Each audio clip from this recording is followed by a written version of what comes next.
Hey guys, Sean Terry here. We are back, week number 3 of the Remote Millions, but it's day number 3 right now of me walking you through each one of the weeks, being able to answer questions and everything like that. So, as a recap, if you're joining us today but you've missed the other days, you can find day 1 that we talked about inside the membership area under session 1. Is that right, Chris? It's like a drop down session 1? Yep. So it's, and what does it say at the, as the actual, say live? Let me see, it should say live training, then -2, then there's session 1. So we're in the live room right now. It says session 1, then they'll be adding session 2. I'll ask Chelsea when she'll do that. Okay, so we have session 1's up right now. Session 2 we did yesterday. Chelsea's gonna be adding that right now. So it's in the membership site. You can go back and look at and watch those. Now, what also, so you understand, is that we're not gonna have a 3-hour-long video for the whole training. So that session next week, we've recorded brand new spots or videos for the training, like how to find a small market and pull $100,000 in the next 6 months, criteria. That one section video is probably about maybe 15, 30 minutes. So Chris will pull that out, the studio quality video.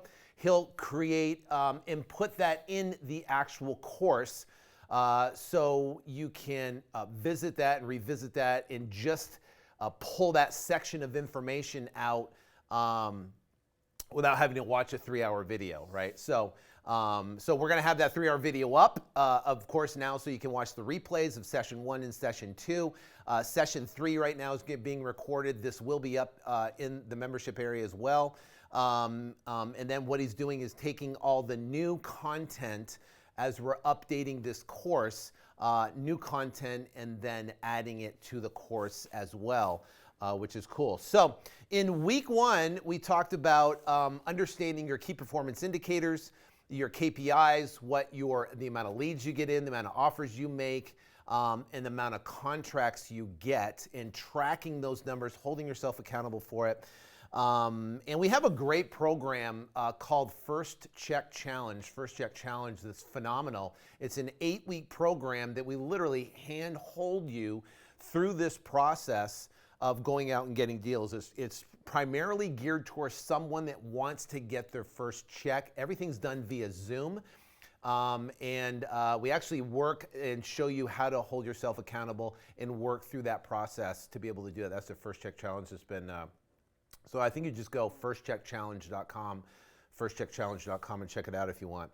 Anyway, so now we also talked about finding a super hot city in a major market, and also too finding a small town to work with. We talked about REI Automator, which is our amazing tool that we use to do this business virtually all across the entire country.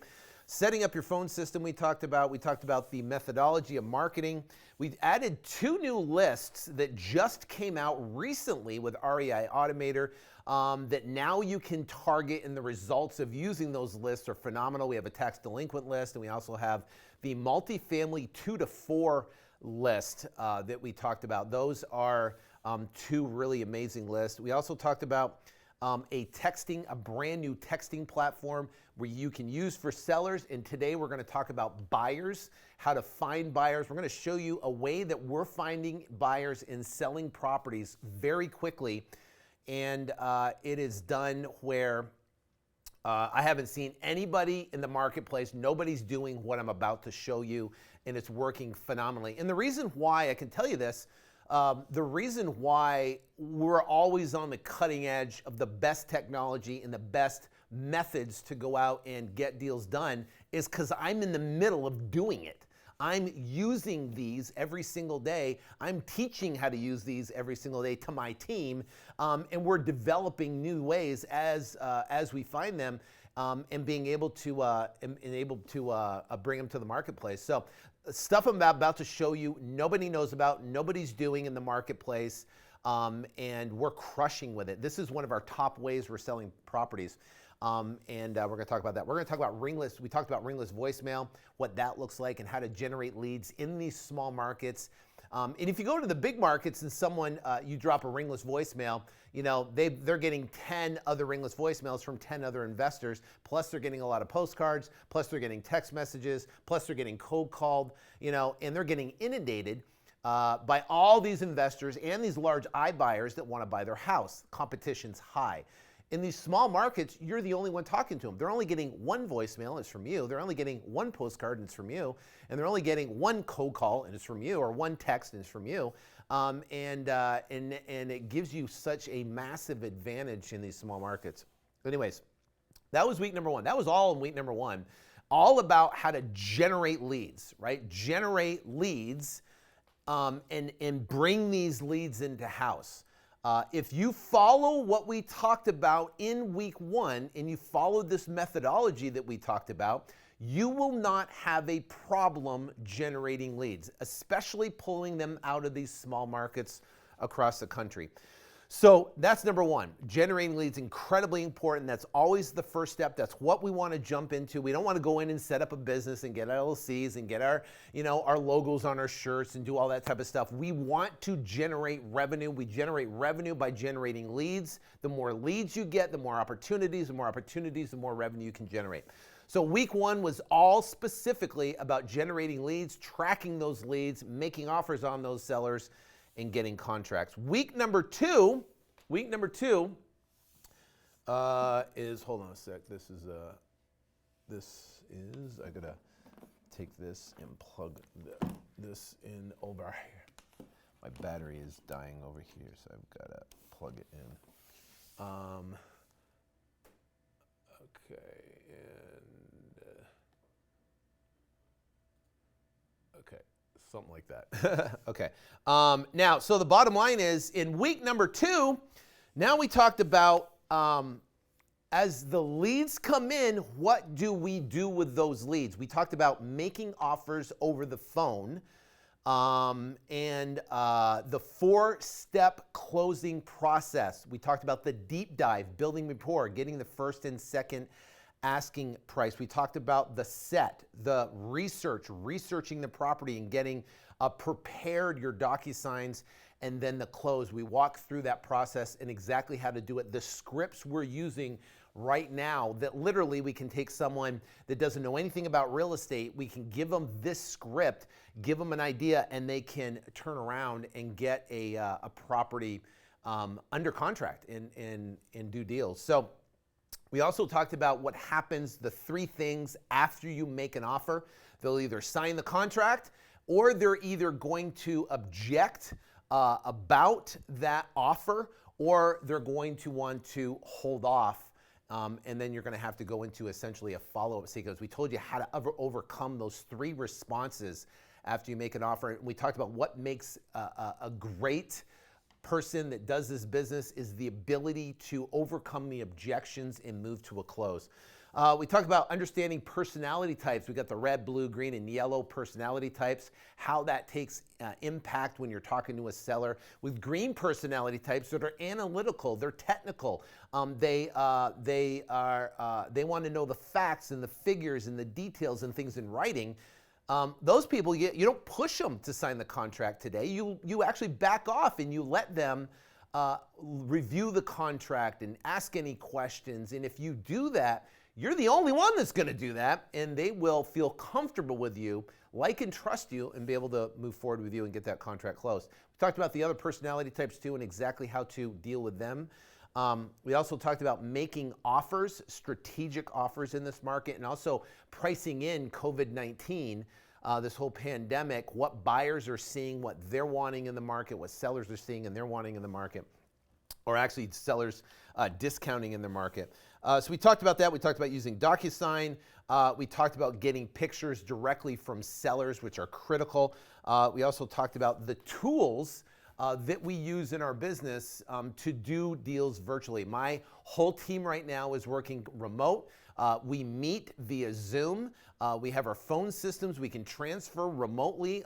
Everyone in different not different states, but different houses across Arizona right now. And we continue to operate, continue to do deals. We signed two contracts today. Sold properties. We've got a bunch of them closing later today. Later this week. Next week we got deals closing. Just talked to our title company, and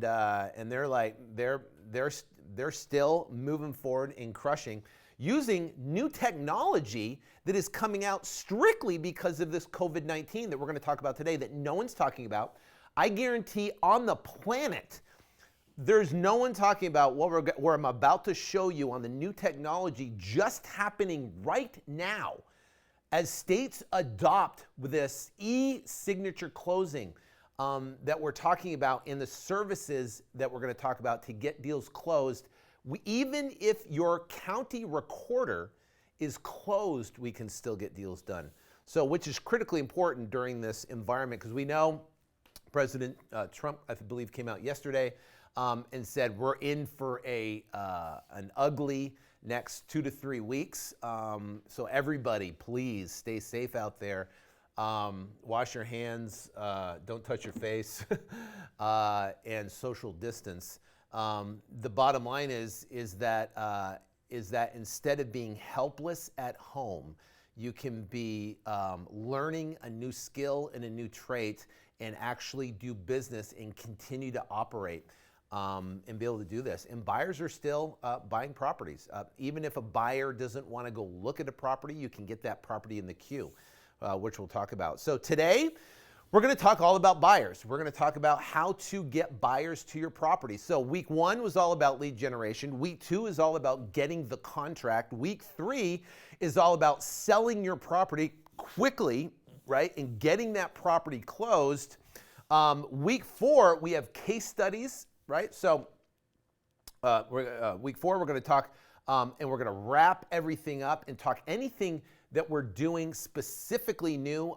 Tomorrow is going to be a lot of Q&A. We're going to get into more marketing. We're going to get into online marketing, AdWords, what's that look like, how we're generating leads online across the country. We're going to get into that. Also, too, that's Thursday. On Friday, I have a special interview lined up for you on Friday with Nick Perry, who is, again, he's doing awesome. Doing 30, 40 deals a month, doing 300, 400, 500,000 a month right now in this market, just like we are doing deals all across the country. And I've talked to him. Obviously, there's challenges in working through the process. But if you're going to get the most timely information of 2 people now that are doing deals right now, currently in this market, I'm working on another potential interview as well. But we'll see if we can make that happen. As well, from actually a group out of Canada that are doing deals in the United States. So we're going to talk about that. So as a recap, I've been doing this the last couple days. If you have questions, we used to, and I've done a ton of these type of online trainings where we do extended recordings and trainings. You get to participate in the thing. We used to do questions after each segment, and what we found is that we are here till 6 to 7 o'clock at night. Yesterday we were here till 4 o'clock, right? Yeah, we went from 1 to 4 o'clock yesterday alone. That's a long time to not eat, not stand, not go to the, stand the whole time, and not go to the bathroom. So we went till 6 o'clock one night where we're answering questions after each one, and what we found is that most of the questions were answered during the rest of the training. So, and then there was questions started to go all over the course. So what we're going to do, what we have done, and what we've done through now for all of our trainings, is hold your questions to the end. Take a piece of paper right here, or notepad, whatever. Write the specific topic, like write the topic of what you want to talk about. Like someone yesterday had a question about was it the purchase contract or the settlement contract? The seller script. The seller script. So someone had a question about the seller script specifically. And so we're going to be able to answer that question, but write down seller scripts. And then when I open it up, Chris will be looking for the questions, and then he'll ask the questions, and then I'll be able to answer those questions for you. And you know, we stayed yesterday. It was another. I think we got done at 3:15 and answered questions for 45 minutes, and then we're done around 4 o'clock yesterday. So I'm committed to help you and do whatever it takes to help you answer the questions to get through. And here's the thing. So write down your questions. At the end of the training, we'll open it up and ask. Don't ask questions now because they're going to be lost in the chat roll feed that's below. But if you hold when I open the questions, Chris will be able to take those, write them down, notate them, and then ask those questions so we can get those answered for you. Also, too, don't freak out because if your question is not specifically answered, because we have tons of support. Not only is Chelsea available via phone, in our membership site, you can call and ask questions to her. You can send questions to help@flip2freedom.com, or in our Facebook group, we have I don't know 4,000 or 5,000 people in our Facebook group right there that you can ask questions to in there. Also, I get on a call with you every other week, and I go on and answer questions in the Facebook group. I go live every other week. A bunch of people get on, answer everyone's questions, talk about a timely subject, what's happening in the market, and I keep you up to date on everything that's happening and everything that's going on. And then Brandon gets on with you every other week, and Brandon's my right-hand man. He's worked with me for 7 years. He's ran my company before, my wholesaling company. He primarily heads up our coaching program right now, does an amazing, phenomenal job. And what he does is what's called deal or no deal. So you can bring your deal, whether it's all across the country, to him and bring it on, and he'll analyze that deal. And he's not only going to show you kind of what to offer on a property, but he's going to teach you how to fish instead of giving you a fish. He'll show you how he's come up with those numbers. So between the membership site, Facebook group, between Chelsea, between myself, and we answer questions. So if she has a question that she can't answer, either Brandon or myself will answer those questions for you. Otherwise, we're on literally every single week. We're on a call that you can plug into, and you can get your questions answered. So we want to help you move forward the best possible way. This is a business model that not only is, in my opinion, the best business model during this whole pandemic that's going on, in a way to generate revenue during this whole time as it's happening, not because of it, but during this process, so you can thrive. But also, too, that once you get out on the other side, it's the best business model, period, right? Having a local model where you do deals locally because you know your market. Why would you abandon your local market? I mean, we're doing deals in Phoenix. And you have a virtual model. That is the perfect wholesaling model. Even if you're fixing and flipping houses, and even if you're buying and holding houses. You can still do local fix and flip. I do. You can still do buy rental properties. I buy large apartment complexes. I do, but I buy them across the country.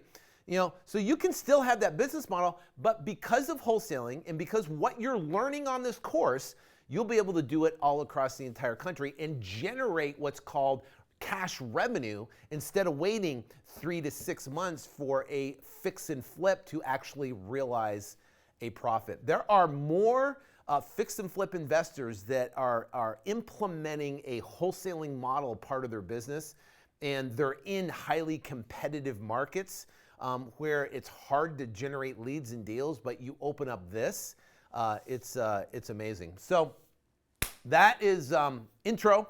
We're going to get into buyers. I'm super excited to get into buyers. We've got a ton of cool stuff we're going to talk about buyers. So let me get queued up here. And let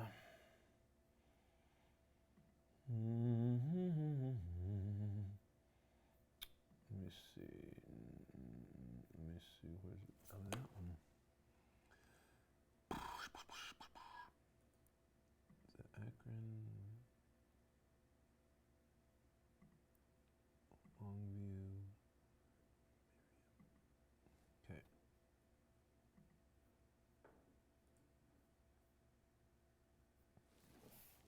Okay, so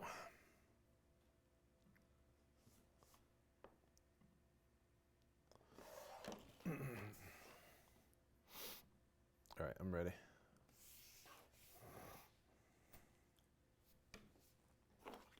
Okay, here we go.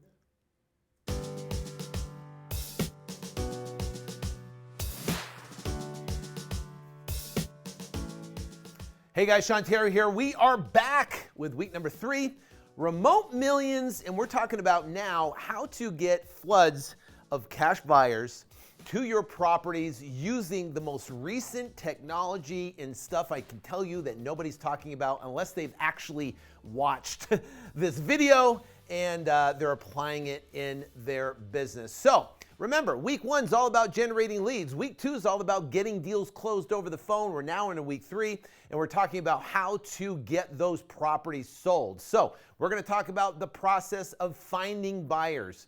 Talk about the process of finding those cash buyers, getting your people to view your property, people to basically to commit to your contract, and then being able to find the right title companies, which I'm going to give you. I'm actually going to give you a direct contact for that as well, make your life easier, and then getting the deal closed on the other side so you can get paid.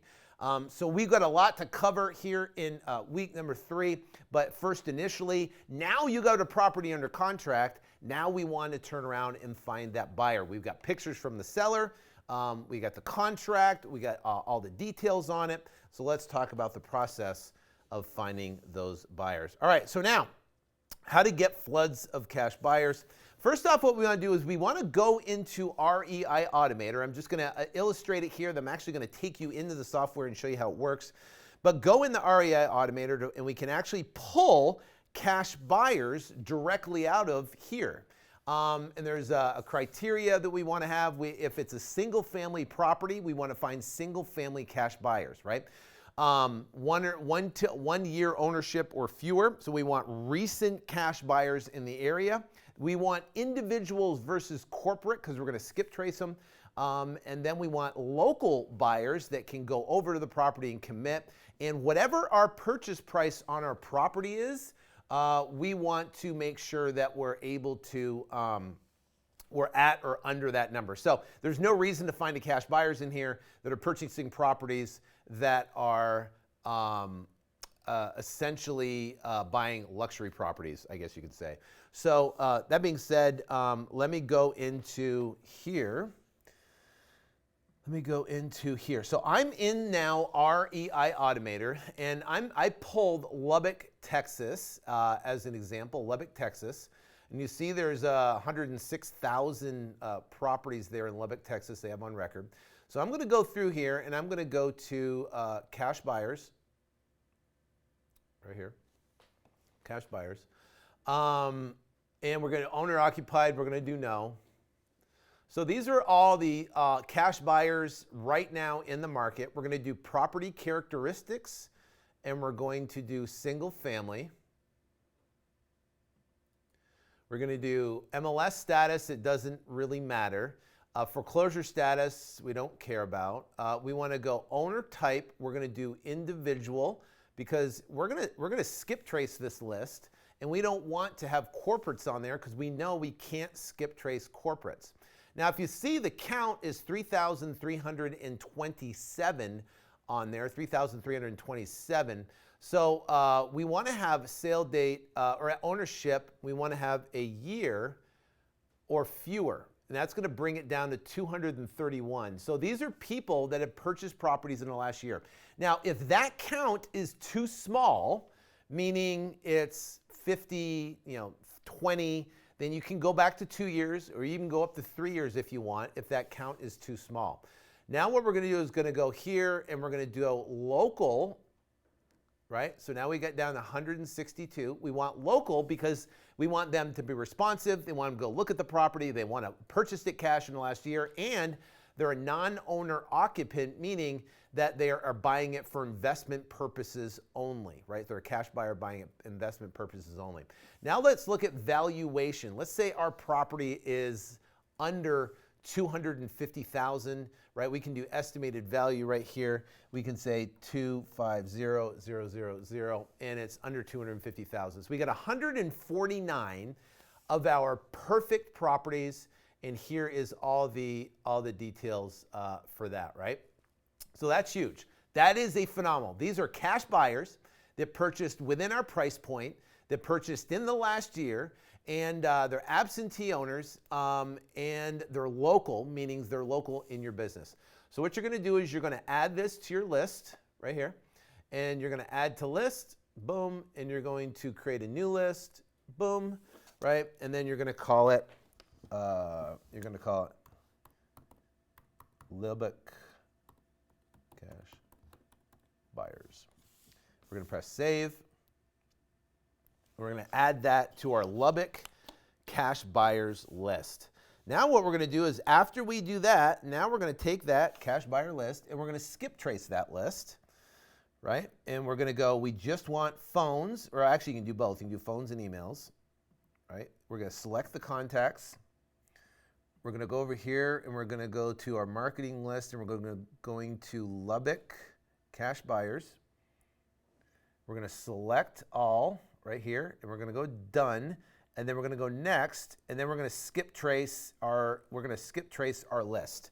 Now, once it's skip traced, we can go to our basically our contacts, and then here's our skip trace list. Now, I'm not going to skip trace it in there. We've already done that. So I'm going to take basically, well, that's a lot. I'm going to go Mississippi Cash Buyers for an example. Now, if you see, Devin put LLCs in there.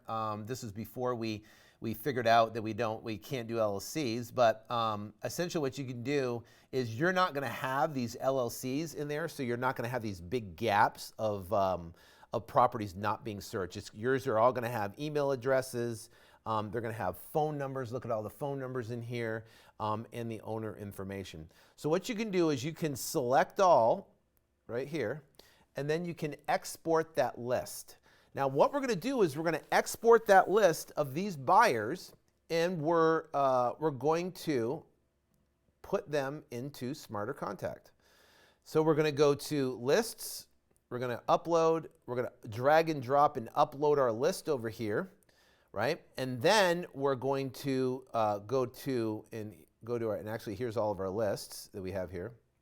You can see Vicksburg, Flippers, Orange Park, Mississippi, New Mexico, Indiana. So these are all cash buyers that we imported with their names, last name. You can do first name, last name, phone number. It doesn't really matter. You can actually put property address in there as well if you want to reference the property address, which we don't do, especially with the buyers, because we're adding our own property address in there. So now what we're going to do is we're going to go to campaigns. We're going to create new campaign. We're going to go LUBBOCK test. We're going to select the list. Let's call it whatever the list is right here. Then we're going to do our message, right? Now we can create a new message. These are all the templated message. So we can use a template if we want to do that, or we can add a message. Now, with these right here, if you see it, this one says, do you have a buyer? And we're going to talk about that here shortly. But we have here Phoenix Fix and Flip, 76,000 in equity. We got the property address, we got the square foot, we got the ARV, right? So this gives us and they got the purchase price 149, ARV 225. So we got that one. Here's another one, Fix and Flip, Orange Park, 75,000 equity. So we got this property sold. Got that one because of this text right here, which is cool.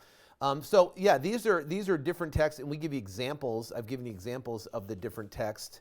You'll have examples below you can download. Actually, you can probably download this page right here and be able to do that. So you can edit or you can delete that actually if you want. So if I go back to campaigns, back to campaigns, I select my message. Schedule campaign, no, we want it. You can schedule it if you want, but we want no. And then send all leads at once, yes. And then bam, you send your campaign, and you're literally going to have messages come into your campaign just like this. So here's an example of a message that came in off a deal. So we sent this out, if you can see. Where's the let me see. Oh, I don't see the message before that. Maybe it truncated it. Let me go back to here and see if I can Miriam right here. Well, we had a message went out before it. Maybe it truncated the message on there, but basically we sent it out at 4:09. She responded at 4:11. 4:22, we came back. Hey, thanks for responding. It's a three bed, one bath, 1,700 square feet. Here's more info about the property. Send her a little flyer on the property. May I see it tomorrow? Sure. How about 10 a.m.? How about 10:30? Sure, we can make that work. Great, see you then. Pat, the seller, will be meeting you at the house at 10:30. Please only discuss property condition and terms. I'm assuming you will to pay a buyer's commission to an agent, right? Yes. Any additional commission you'd like. You prefer an offer on a full TREC contract. If you want to send us your offer, I can prepare a contract for you to review. $87,000. So within less than 24 hours, that was the night before on the March 25th. That was here, $87,000. The next morning at 9:47 a.m., we had that property sold and done. So, which is amazing. So you take those cash buyers, you import them into here. Let me show you another one here if I have it. One we did in Orange Park.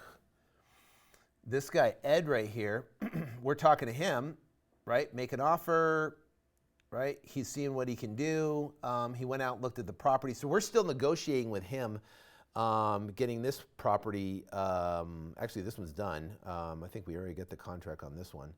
So yeah. So I mean, this has been one between cash buyers. Has been a phenomenal way to get deals done. We're pulling the cash buyers, and then we're texting those cash buyers using Text Buyers Now at textbuyersnow.com. So now, what happens if you want to just buy a cash buyers list? You just want to buy it and have it for your state. You can buy your state if you go to Chelsea, help at Flip2Freedom, help at flip2freedom.com. You actually can buy your state. We have skip traced them all. We pulled all the real estate agent email lists, all their phone numbers. We pulled all the cash buyers in that area using that criteria. We skip traced them all, and you can buy all of that for that state for $297, and you can own it yourself. That's that. Now, flipper agents. This is something that nobody's doing, and it's working incredibly well. So let me take you back into here. So first off, what are flipper agents? These are agents that are representing cash buyers that have recently flipped a property. So what determines basically a flip of a property, right? What is that? Let me go back to here. So if we go back to here, and I go back to search, and I'm going to go back to Lubbock, Texas, for an example. Now, flippers are amazing. This is one of our best ways. There's no skip trace. It's free, and this is where I would start. Once you have a property that you have under contract, I would start here and text these flipper agents right off the bat, and there's a good chance, about a 90% chance, you'll get your property sold. That's why I think when we talked about the criteria on these small towns, that there was a certain amount of flippers, and here's now bringing it full circle is why. Because we go into Lubbock here, and we're going to go to, and we're just going to pull one thing. We're going to pull basically flippers, right? And there's 106 flippers in Lubbock, Texas, right? 106 flippers in Lubbock, Texas. So what I'm going to do is I'm going to select this list. Now, these agents represent the cash buyers that purchase the properties to flip, right? So these are huge. And I love working with agents, and here's why. And people go, would you rather work with cash buyers or agents? I would love to work with agents. Number one, because they know how to make an offer, they know how to write the contract, they know how to the contract, they work with their cash buyers, they can tack on their commission on top, or you can build in a commission. If we have a $20,000 spread, we might build in a $3,000 commission and have them tack on a commission. like we did on that example that I just showed you. So in this example right here, right, this one, 106, and we're going to add to a list. We're going to create a new list right here, and we're going to call this Lubbock Flippers. I'm going to call it Lubbock Flippers 1. And I'm going to save the list right here. It's going to be Lubbock Flippers 1. And I'm going to show you what we're going to do with these, which is amazing, which is really cool. You only have to skip trace them. So now we're going to go to contacts. We're going to go find Lubbock. Oops, Lubbock.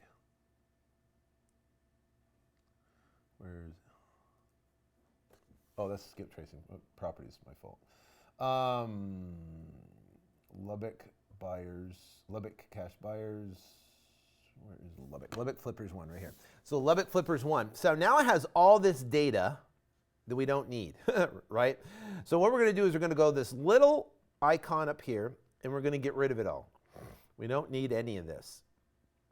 We don't need this, this, this. We don't need this, this, this. We don't need this, this, this, this, this, this, this. This, we don't need this. We don't need property characteristics. We don't care about the property type. We don't care about the bed and bath, total bathroom, blah, blah, blah, blah, blah, blah. Don't care about that.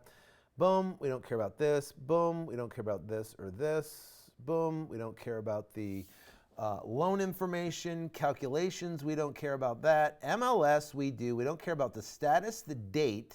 We don't care about the amount, but we do want the agent, and we do want the agent's phone number. We don't care about liens. We don't care about pre-foreclosure. We don't care about marketing lists, and we're going to press apply. Now, if you see, what does this do? It gives us our agent name, and it gives our agent phone number in Lubbock, Texas, which is primarily their cell phone number. Now what we can do is we can select all, and we can export that list. Once we export that list, we bring it to Smarter Contact. We go to our lists, we upload the list, and then bam, drop it in here. And we have get rid of those other fields, right? You don't want these other ones. You can eliminate all these 3 fields right here. Just in the spreadsheet, you can eliminate them. And all you need is MLS agent name and phone number. You can even get rid of this stuff. You don't need it. That's all you need. So when you bring it over here, it's nice and clean. You drag and drop it, and you upload it. Now, if you go to list, you can see here is Middleton Flippers. And here's that. We have, and she left the information in. But you got Montgomery, boom, you got the phone number, you got the first name. She left the email address in there. And you got the date created, right? So these are 15 of the Middleton Flippers that she found inside of our EI Automator. We got Vicksburg Flippers, we got Brownwood Flippers, we got Biloxi Flippers, we got Cherry Lynn Flippers, we got Akron Flippers right here. See, I uploaded this list, phone and first name. That's the list I uploaded. So you go back to campaigns now, and we create new campaign, and then boom, and we go UBBOCK test, right? We select the list, and let's say it's right here, it's the Flippers. We go to the one that says have buyers is what works the best. Do you have buyers? It's a question. Here's this. Do you have buyers? Off-market, deep discount, fix and flip. Bam, we put the address in there. We delivered it once. Press send. And next thing you know, you're going to have messages come into your system, and you'll be talking to them, right? Which is cool. So that is Flippers, and that is something you can do immediately, and it works amazing. I literally don't know anybody that's doing that in the country, because I've pretty much heard everything, and I've talked to people doing deals across the country, and no one's even doing this. So you guys are the first to see this, which is amazing. So that being said, you pull the agents, you eliminate all the stuff right out of there, you press apply, and then you text them a message right out of textbuyersnow.com. Now, another one, what we do too as well, is the realtor search. We have it's the realtor search right here. And this realtor search is great because you can target the city where the agents are. Now, let's go to realtor.com and check this out. If you go to realtor.com, now I'm here in realtor.com.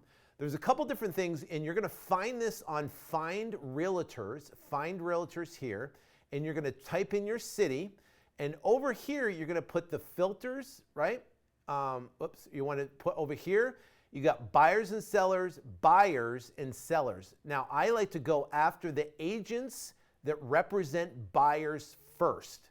Now what you do is you go over here to most recent activity, and then bam, and now all these agents are the top agents that are working directly with buyers in Lubbock, Texas, and you got page 1, 2, 3, 4, 5. Now, what you can do, right, is you can copy and paste their phone numbers out of here. These are all their cell phone numbers. You copy and paste their cell phone numbers out of here. Copy about 20 to 30 of them maybe out of here. Do page 2, right? Copy and paste their phone numbers out of here and drop them into a spreadsheet. I wish you could download. If you could just download out of here, that'd be ninja, but you can't. So drop them into a spreadsheet.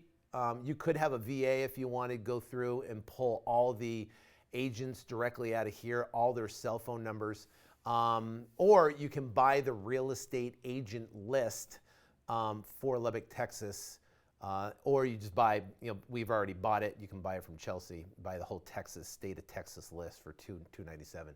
So that's Lubbock, and then it's easy. This is something free you can do. You can pull this right here, and then you can drop it right in, and you can send these guys a text, which is super cool.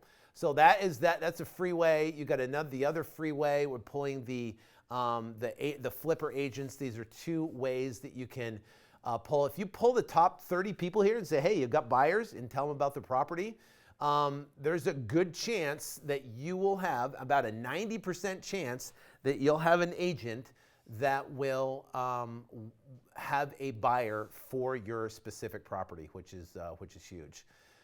It's very easy to do, and it creates a communication. Typically, they want to go look at the property, or they might just have their buyer go look at the property.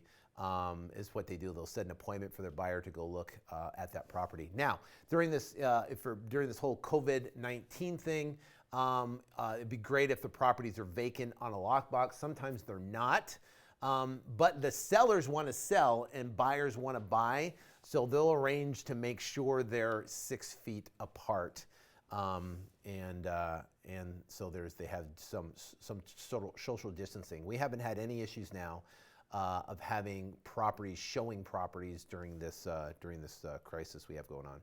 So that is right there. The next thing is you could partner with other wholesalers in Flip to Freedom Academy, or you could partner and you have access to the Flip to Freedom Academy Facebook group.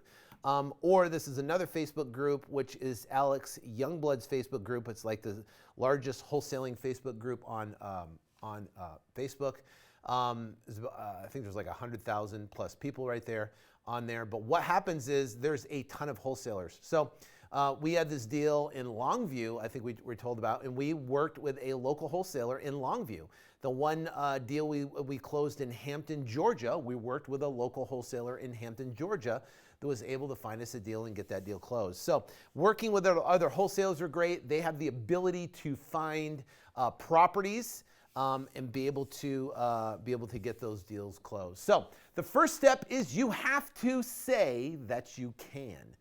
Will Smith, I love that because it's interesting because as we developed our model nationally, my whole team freaked out, right? They all freaked out. Oh, I don't know, we can't do this and this, that, and the other, and da-da-da.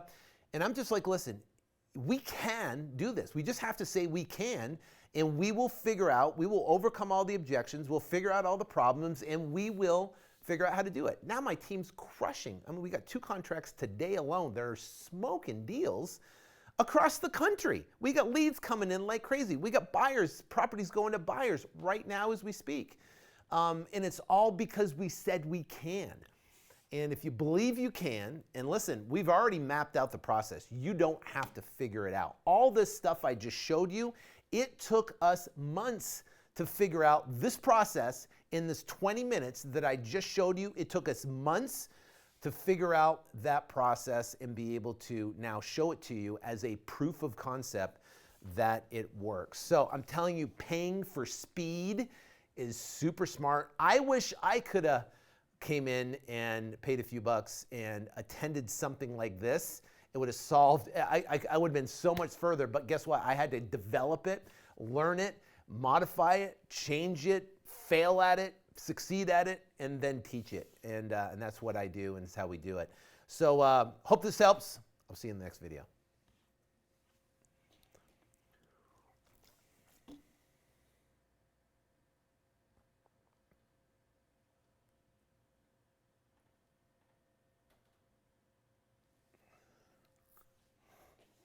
All righty. Well, let me see here. Let me get to, all right. Well, let me see what else we got. So we've got, okay. All right.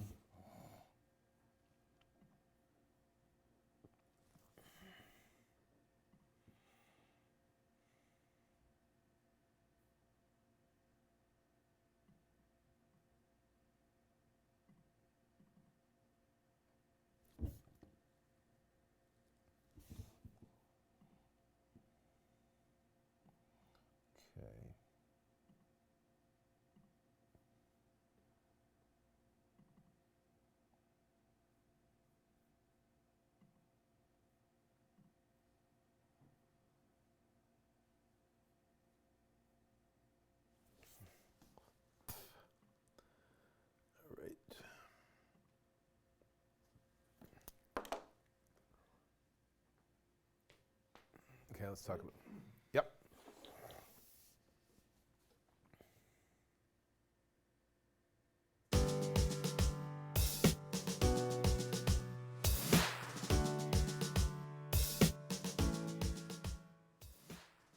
Hey guys, Sean Taylor here. We are back, week number three, remote millions. And we're talking about now, we just talked about how to market for buyers, and we have agents, right? Buyers and agents. And now we want to talk about how to get them to commit to the property and create that urgency to jump on that property, right? Because what happens is if you don't create the urgency, then what's going to happen is they're not going to jump and try to get that property. So, so what we want to talk about is a script that we created for my team that they use to get buyers to commit and get these properties. So this cash buyer script, I'm going to take you into it, but let me tell you the methodology first behind the script. It's all about the inflection in your voice, the urgency in your voice, your tonality as you're talking to that seller. So, which is critically important, right? Because when you're talking to a seller, and you have that seller.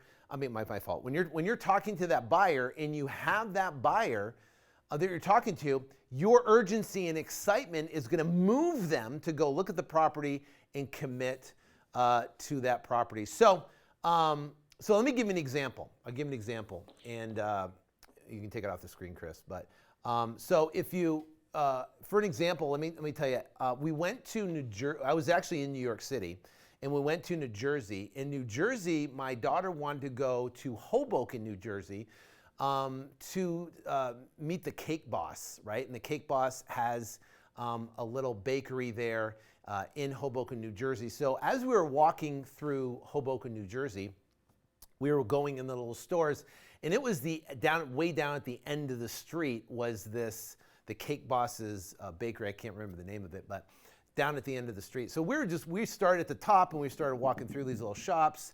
We walked into another bakery. So the other bakery we walked into, we walked in, and there was a chocolate brownie that was sitting there. And I said, hey, that chocolate brownie looks good. First off, the place was kind of empty. There was maybe one other person in there. And I said, hey, that's a good looking chocolate brownie. He goes, yeah, it's good. It's a good brownie. It's pretty good. And I was like, okay. I said, yeah. I said, hey, can I buy it or whatever? And he's like, yeah, you can buy it, whatever. But I wasn't too, I was talking to my wife and talking about, should I get the brownie? We're going down to Cake Boss, and down there, You know, what should I do? Oh, you know, maybe I'll wait. So there was no compelling reason for me to buy the brownie now and eat the brownie now, right? There was no compelling reason for me to do it. There was no excitement about it. There was nothing special about it. It just looked like a good brownie. Now, it could have been the best brownie in the world, but who knows, right? Because no one was selling me the brownie. There was just a brownie that was sitting behind this glass enclosed thing at the bakery. So I walked in, not a lot of buzz in there, and hey, is that a good brownie? Yeah, it's a good brownie. Talked to my, I'll just wait. So we walked out, we left, went a couple stores, went down, bam, and we get close to the Cake Boss down there, Hoboken at the end of the street, and there's a buzz going on in this bakery. There's like this buzz and people and coming in and out, and there's like a little line inside there and stuff. So we walk in and everyone's like, hey, how's it going? Nice to meet you. What's, you know, come on in, whatever, get in line, whatever. We're moving fast through here. And there had like an energy in there that was going. And I got up and, you know, there's a couple people in front of me as we move up, and I'm kind of looking at all the cannolis, and they had a brownie. They had one chocolate brownie in there I saw, and they had a couple other things, and they had some cheesecake. Well, I went through, and as we're walking through the line, they came up and said, hey, what can I get you? And he had this New Jersey accent going on, real thick New Jersey accent. We go, what can I get you, man? And he goes, I said, hey, how's that brownie? He goes, that brownie? You haven't had our brownies yet? I'm like, no, actually, I'm from Phoenix. We just came to New York City. My daughter wanted to come here and check it out. Hey, he hasn't had one of their brownies yet. Oh my, this is the best brownie that you'll ever have. It's the Cake Boss's great-grandmother's recipe. It usually sells out. We have one left right here. This is the last one. And I'm telling you, when you actually taste this brownie, it literally melts in your mouth. It's the most incredible sweet chocolate taste you have ever had ever. It's amazing. It is that good. I mean, I'm telling you, you have to get this brownie. So what did I do? I got the brownie, and it was the best brownie I have ever had, right? It was amazing. So what's the moral of this story? The moral of the story is it's just a brownie. It's just a brownie. The moral of the story is how you present the brownie is how someone perceives and creates that urgency. And it was the only one left, right? So there's an urgency that I had to get it. I didn't want anybody else to grab my brownie, right? Hey, that's my brownie. Don't touch my brownie, right? Call that brownie. It's the exact same thing with these buyers. You can call up, someone calls you up about a property, or someone texts you about a property, you talk to someone about a property, and you talk to them, and you're talking to them on the phone, and they're going, yeah, it's a 3-bed, 2-bath, it's about 1,200 square feet, and this, that, and the other, yada, yada. Or you can say, hey, listen, man, my phone is blowing up off the hook right now. The phone's like melting off this thing. I'll give you an example. We got this deal in Phoenix a couple weeks ago. We sold $32,000 profit. We got one phone call. I acted like it was the 100th phone call. Called up on the phone. Hey, what's going on, man? Good. Okay, great. Hey, can you hold on 1 second, please? Oh, sorry. Hey, man, what's up? Okay, yeah, sorry. The phone is blowing up with this property. So have you worked with us before? What's your name? Oh, Travis. Oh, Travis. Hey, good. Nice to meet you, man. Really appreciate it. So have you bought properties before? You're experienced about buying properties? You're a cash buyer, right? Yeah, okay. Can you hold on 1 second? Okay, hey, Travis, how's it going? Good. Sorry, man, my phone is like blowing up with this thing. So what's the deal? What do you want to do? He goes, yeah, I want to go see it. I've seen it on the property. We've done a deal down the street from there. I like it. Can you go lower in your price? Okay, can you hold on 1 second? Right? Back on the phone. Hey, what'd you say, Travis? Yeah, we don't actually adjust our price. We do it next week if we still have it. We'll start playing with a price adjustment, but right now it's probably going to go today. So what do you want to do? Right? So you're playing that. Now the script, let's go into the script real quick.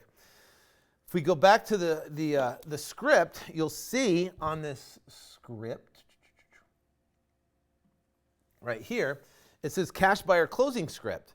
Hey, how can I help you? 1234 Main Street. Austin, can you hold on 1 second? Hold for 30 seconds. Sorry about that. First day, my phone's blowing up with this property. Cash buyers, the property needs significant work. Roof needs replaced. Inside now. Complete gut job. Heating, cooling system. Excuse me. Sorry. Can I hold on 1 second? Okay, sorry. What were you saying? Yes, the property needs more work than expected, but we're willing to, are you willing to come down $10,000? You're asking pipe. Well, first thing, we just got this deal locked up and put it out to a handful of buyers like yourself. As you can tell, the phone's blowing up. We have a flyer going out to 8,300 people on this thing tomorrow if it doesn't sell today. If so, if you want it right now, the price is the price. If you want to wait a week, then we still have it, then you get the property then. I would be open to negotiating with you, but for now, I have a really good feeling that we'll be selling the property today. Okay, I like it, I'll take it. That's what happens. And I've done this probably 500 or 600 times myself, talking to sellers, creating the urgency, creating that, and even if it's one buyer coming in. So one buyer coming in, and that was it. So that's how you create urgency with these buyers. The best way to predict the future is to create it. Abraham Lincoln, I love that. You create your future, you speak your future, and what's great about this business, what you're learning right now, is it works. It works right now in any environment, any market, during a pandemic, during an up market when the market's going crazy, and also a down market when the market's shifting. This is the best business model. A local model and a virtual model is the best business model on the planet, and you're at the right place at the right time. Learn this, perfect it, get great at it, and money will never, ever be an issue for you. Last slide, so it says John instead of he. He.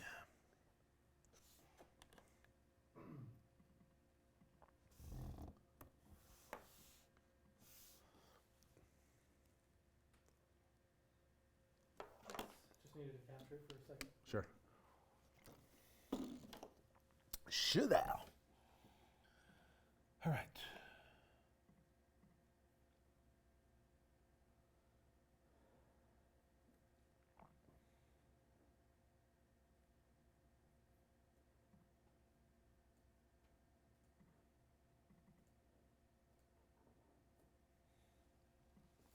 Okay. Well, let me.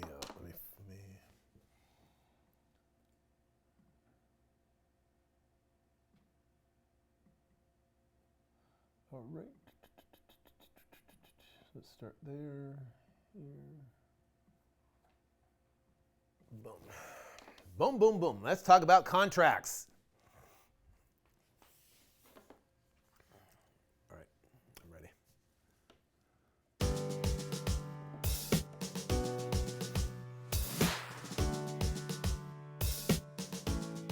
Hey guys, Sean Taylor here. We are back, week number 3. So now we talked about marketing for buyers. We talked about texting flippers, texting cash buyers. Now we're having a communication. We're talking to them. We got them excited to go look at our property, commit to our property, buy our property. Now we are going to send them a contract to sign. And then we're also going to talk about the assignment agreement as well. There's 2 agreements. Primarily, all the deals you do nationally are 99.9% of them are going to be assignment deals. Here's the issue with assignments. Assignments, when you do an assignment contract, now let's say, I'll give you an example. We got a deal in Topeka, Kansas. We're in it for 80 and we're selling it for 107. That's a $27,000 spread, right? I don't even know what the percentage of that is, but it's pretty big. So it's a $27,000 spread. I talk to a buyer, we negotiate a price, we go back and forth, phone's blowing up, just like we talked about in the last video. And I go, okay, great. And he goes, I'll offer 107 for the full price offer, 107. Then I send him an assignment contract, and it shows a $27,000 assignment fee that he's got to sign.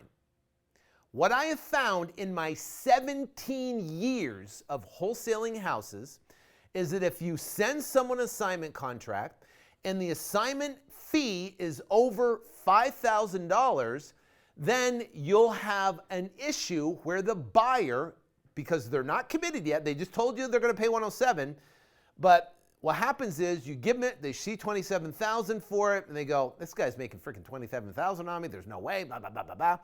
And what happens, you send them assignment, and they come back, and they negotiate your assignment fee, or they blow out. And then you can't get the contract signed, the assignment contract signed, now you're chasing them down, or they come back and say, you know what, I got to look at the property, am I going to get my contractor over there, I got to make sure, and they will negotiate your fee. How do I know this? I've done thousands and thousands of wholesale deals in the past 17 years, over $300 million in deals. And I have found that when you send them assignment contract, if it's $5,000 or more, they will tend to want to negotiate that number.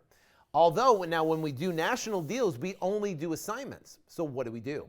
Well, what we do first is we get the property under contract with our BC contract. B is C is it stands for A is the seller, B is always you. A is the seller, B is you. So we have an AB contract is between the seller and you. A BC contract is between you and the buyer. The C is buyer, cash buyer. A is the seller. So AB is between you and the seller. A BC is between you and the buyer. So we call it a BC contract, and we call it an AB contract. So now we have the BC contract with you and the buyer, or us and the buyer. We do that first. Now, when a buyer negotiates, they're only negotiating off the condition of the property and on the price of the property, right? And the comps. That's the only thing they can negotiate off. Now they fill out the contract. They accept the 107 for the Topeka, Kansas house. We accept it. We send them the contract. They sign it, send it back. Then they deposit earnest money. And we do a $5,000 earnest money, but we will negotiate on that. $3,000 I've done, $2,500 I've done. I've done as less as $1,000. Nothing typically less than $1,000. So I'll make, that will be a negotiating point, but on all of our contracts going out, it's $5,000. Now I get the contract signed with the buyer. He wires into our closing company, which we're going to talk about. And now I've got him committed to $5,000. Now we have leverage, right? You have to have leverage. Then what we do is there's two things you can do. One is prior to closing, because our contract that we have says that we can turn it into an assignment. What we do prior to closing is we'll send the assignment for the $27,000 assignment fee. We'll send that over. They'll sign that. They have $5,000 committed. Now, what happens is if they want to negotiate and say, wait a minute, you're making $27,000 on this deal, this, that, and the other, it needs work, whatever, and we say, listen, bud, you got $5,000 non-refundable deposit. You got $2,500 non-refundable deposit, right? You committed to this. You said you're signing a contract. Here's our assignment fee. We negotiated with the seller. This is what the price is. You committed to doing it. Close the deal. You're going to lose your $2,500, and we have lots to sell to our backup buyer. Right? So the more earnest money you have, the more leverage you're going to have on the property. So if we have a bigger assignment fee, I'm going to get a bigger deposit. And if they want to negotiate on that, I'll say, listen, that's our deal. Take it or leave it.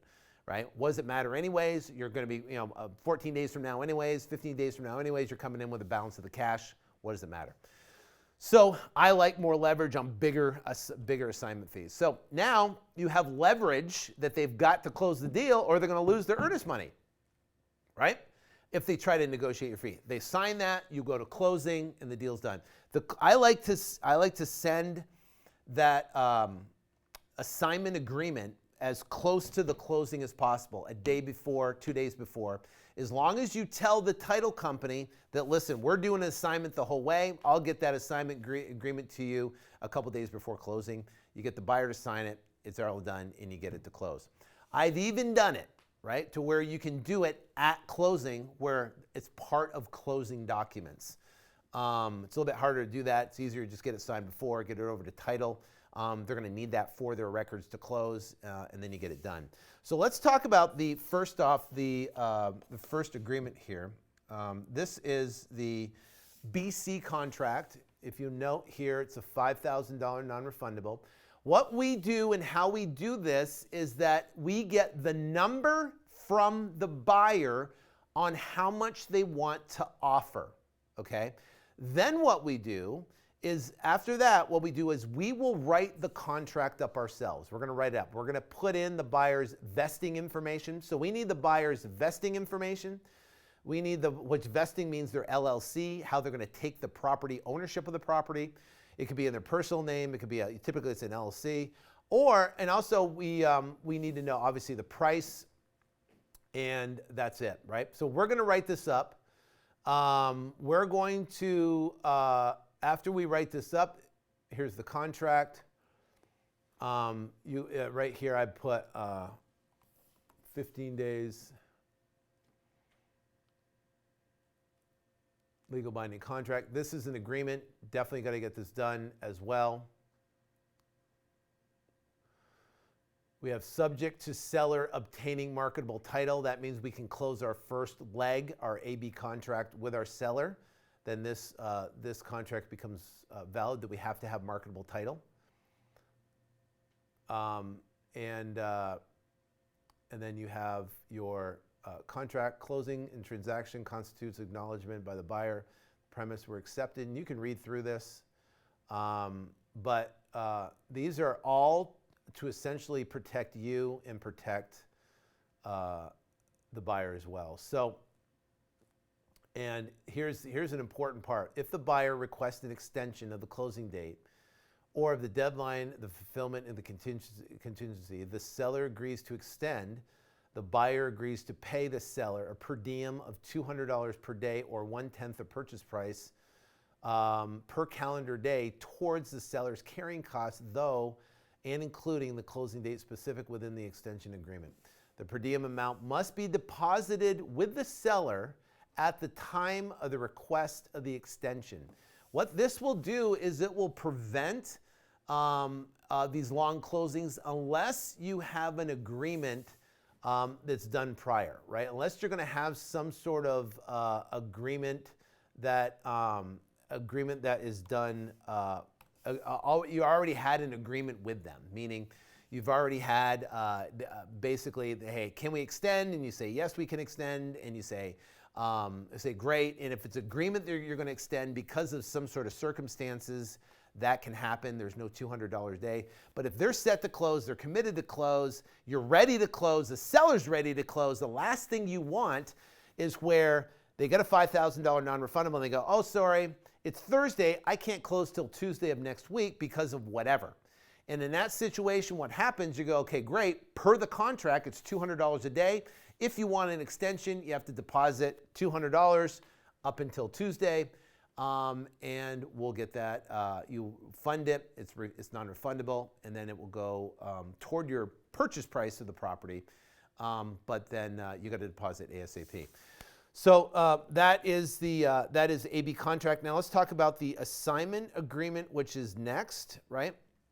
This is the assignment agreement. This is what comes after. So you do the assignment first, you get the $5,000 non-refundable, and then you have now the assignment agreement that comes next. So this is the assignment agreement made this day. You've got the date, obviously, the 3rd day of March 2020. Or whatever date it is, whatever date it is, April, I guess. Whereas the assignor, this is your company information with your business address. Here's the property location. Whereas here's the assignee, here's who you're assigning it to, right? There's their business address. Whereas here is the seller's information, right? The aforementioned property in the contract, whereas the assignee agrees to pay a marketing fee of blank dollars, $27,000, as an assignment fee, all payable upon successful closing and funding of full performance by the seller under the contract of the terms. Now, therefore, consideration, right? When I put it in Google Doc here, it made weird spaces. Now, therefore, in consideration of sum of $10, hereby acknowledged, is agreed that the purchase price is $107. The right and liability set forth in the contract. Boom, boom, boom. Upon seller's receipt of the payment of blank $2,500, consisting. This is a $107 consisting in a contract sales price less any other closing cost adjustments paid to settlement.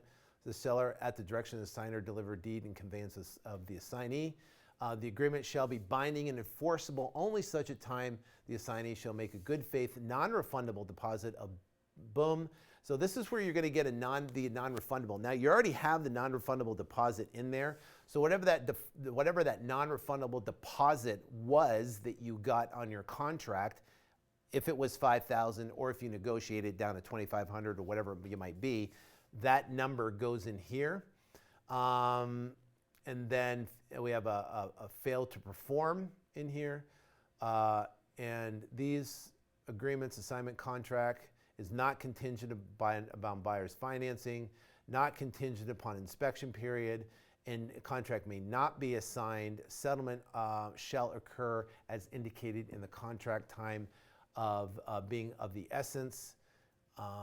Assignee, and this is directly from Clothesline. So Clothesline is the title company we're going to be talking about, and I'm going to give you a contact over there.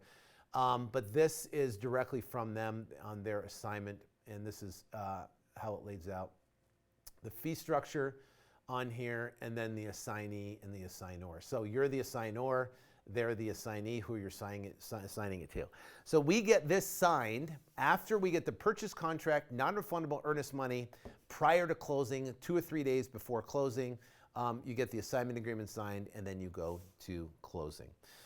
That's how what we've been doing to get these deals done. So that is the assignment contract. You will get copies of this, of course, below this video, and you can use it and get deals done.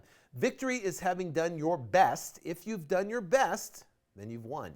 Now, I got to tell you, as I've done thousands of deals, I have had $27,000 deals that I've lost because I didn't know that I should do an assignment, a contract first, get the commitment, then move it to an assignment agreement. I still know wholesalers today, and I get on Instagram, I get on Facebook, we do lives, we talk to people. People lost a deal because they gave them an assignment contract, and it literally blew the deal. They went and renegotiated. It was tried to negotiate their assignment fee, and it was a big mess. So this I know for a fact works. This is what we do and how we do business. And also, too, it's going to save you a fortune, a bunch of headache, and a bunch of stress if you do it this way. So, and again, this is something I haven't heard anybody teach in the industry. And the only reason I know is because I've been doing it for so long and I've done so many deals. So I hope this helps. I hope it saves you a bunch of money, a bunch of heartache, and a bunch of headache. And we'll talk soon. God bless.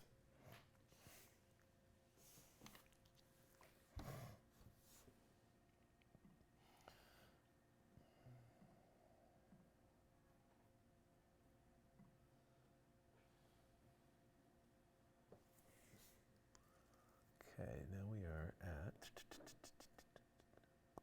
closing agent.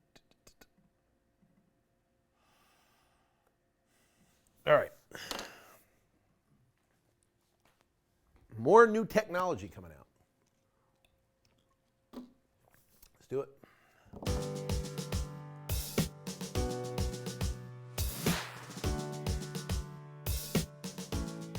Hey guys, Sean Terry here. We're back, week number 3, and we're going to talk about now how to find the right closing agent. Actually, I'm just going to give them to you. I'm going to make it easy for you.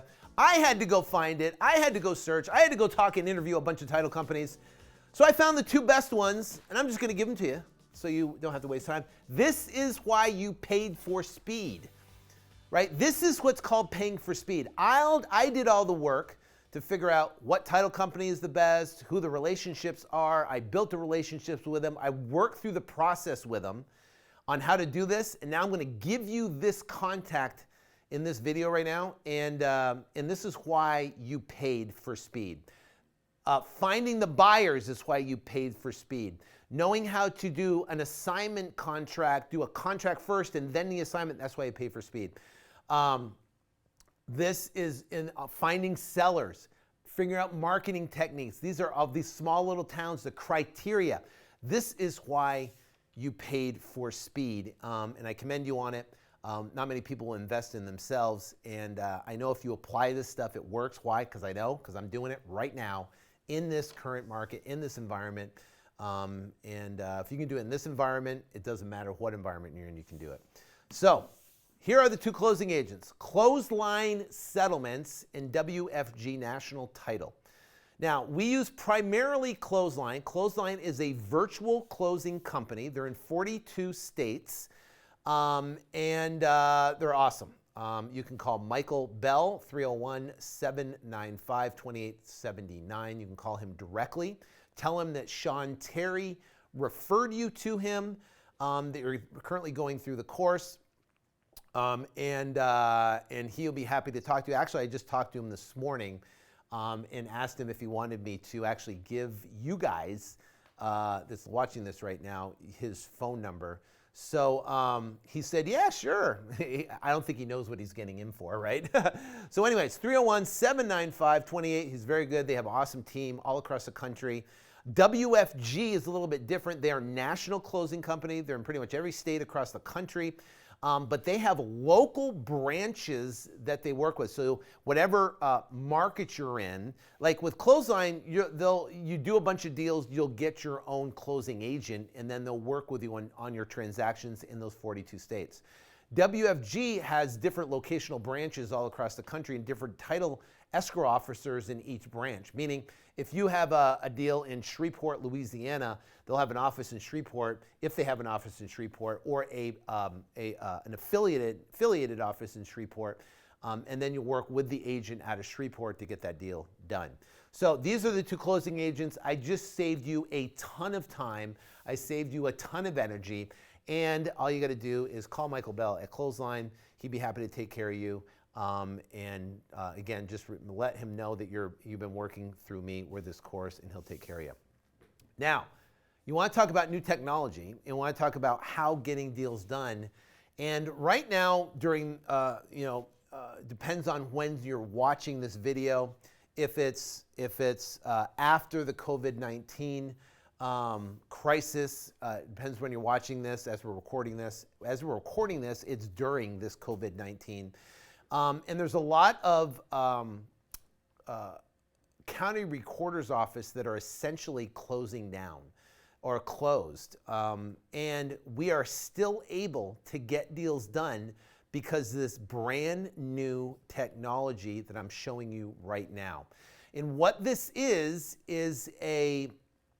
basically it's an online notarization system, right? An online notarization system that will allow a seller, as long as they have a camera on their computer, they are able to sign docs remotely. It's a remote notarization online. I think it's RON, remote online notarization. That's what it's called. RON is what it's called, remote online notarization. And what they do, and this particular company right here is called Notary Cam, and Notary Cam is what Clothesline Title uses. You don't have to use it, Clothesline does. And what they do is they get on a camera, on a video, on like a little like we're doing here, and what will happen is they will show their ID front and back, and they'll snap a picture of it, and they'll record the whole entire transaction, and they'll have them sign the documents in front of the notary, and that is sufficient for the recording for these county courthouses, and they send it through as e-recordings. And we have been getting deals done using these notary cams, this company Notary Cam, with these remote online notarization companies to get these deals done. So this is a brand new technology. A lot of courthouses like in DC and Maryland and Virginia and I believe in Texas and Florida are adopting this because of this whole COVID-19 pandemic that's going on right now. People are modifying and changing the way they're doing business. And because of this technology and because of having this set up the way it is, all these county courthouses are now accepting these type of notarization, so you don't have to physically be right there and sign them right there with a wet ink, which is amazing. This will speed up transactions. This will take away the fear of this whole pandemic thing, and we'll be able to buy and sell properties and get deals done remotely. And guess what? Buyers can sign, or actually, all you need is sellers to sign. That's the only need. That's the only part of the notarization to get notarized as a seller. You don't need a notary from a buyer's perspective. So, this is a new way to close deals because of what everything is going on, and it's awesome how technology can allow us as virtual wholesalers to continue to do business. Optimism is happiness magnet. If you stay positive, good things and good people will be drawn to you. Mary Lou Retton, obviously she's a gymnast. I think she won I don't know how many gold medals, but amazing. The bottom line is that during any situation in your life, you cannot be negative and have gratitude at the same time. You can't have worry, fear, and gratitude at the same time. So what does that mean? Is that if you ever feel worry, you feel fearful, you're scared, and you start going down that slippery slope of worry, all you got to do is pivot and start looking at everything you're grateful for. And when you start looking at everything you're grateful for, then you cannot be grateful and fearful at the same time. You can't have grateful attitude and worry at the same time. So if you can pivot, and when you feel yourself going down that slippery slope, recognize it, pivot, and start focusing on what you're grateful for. And guess what happens? You'll draw good things, draw events, draw people toward you. And this is critically important because it's a key principle to success, in my opinion. Why is it a key principle? Because you can have two people doing the same technique that I'm showing you. Everything I'm showing you is a technique on a way to do business. But you have two people that take this technique, and one person is predominantly worried, and they're scared, and they're fearful, and they're negative, and they look at the negative side and the bad side, and they take those techniques with their attitude, right? And you put those together, they will not get results.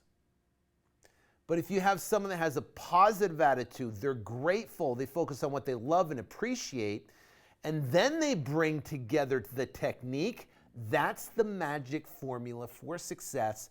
The right people, the right environment will line up, the right opportunities will line up, everything will line up perfectly for you, and you'll do deals, things will come in perfectly, and then you'll be able to keep moving forward. And what happens is you get two people that experience the same course, the same training, the same education. One person is looking at fault, is fact-finding, worried, negative, fear, complaining, right? If you complain, complaining brings negative into your life. You cannot take the great techniques I'm showing you and being a person of complaining attitude and bring it to these techniques and expect to have success. Can't do it, right? I cannot stand being around people that complain. I just walk away, right? I just walk away. Why? Because it's bringing a negative into my world and my environment, and I don't want to attract that stuff into my life. And I don't think you do too, and that's why you're here. So thank you for watching, and see you in the next video.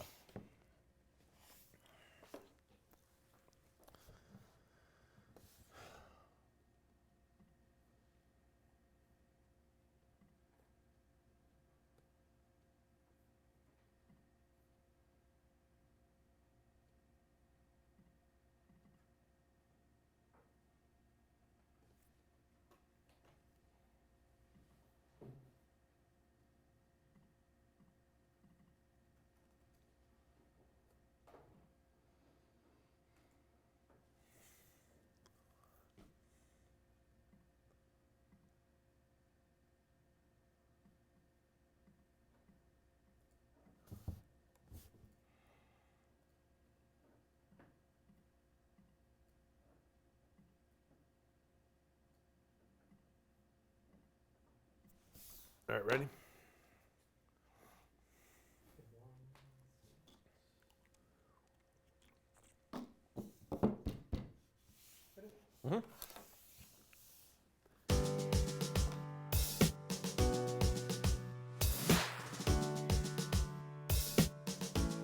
Hey guys, Sean Taylor here. We are back, week number 3, and we're going to talk about now about how to get your deal closed.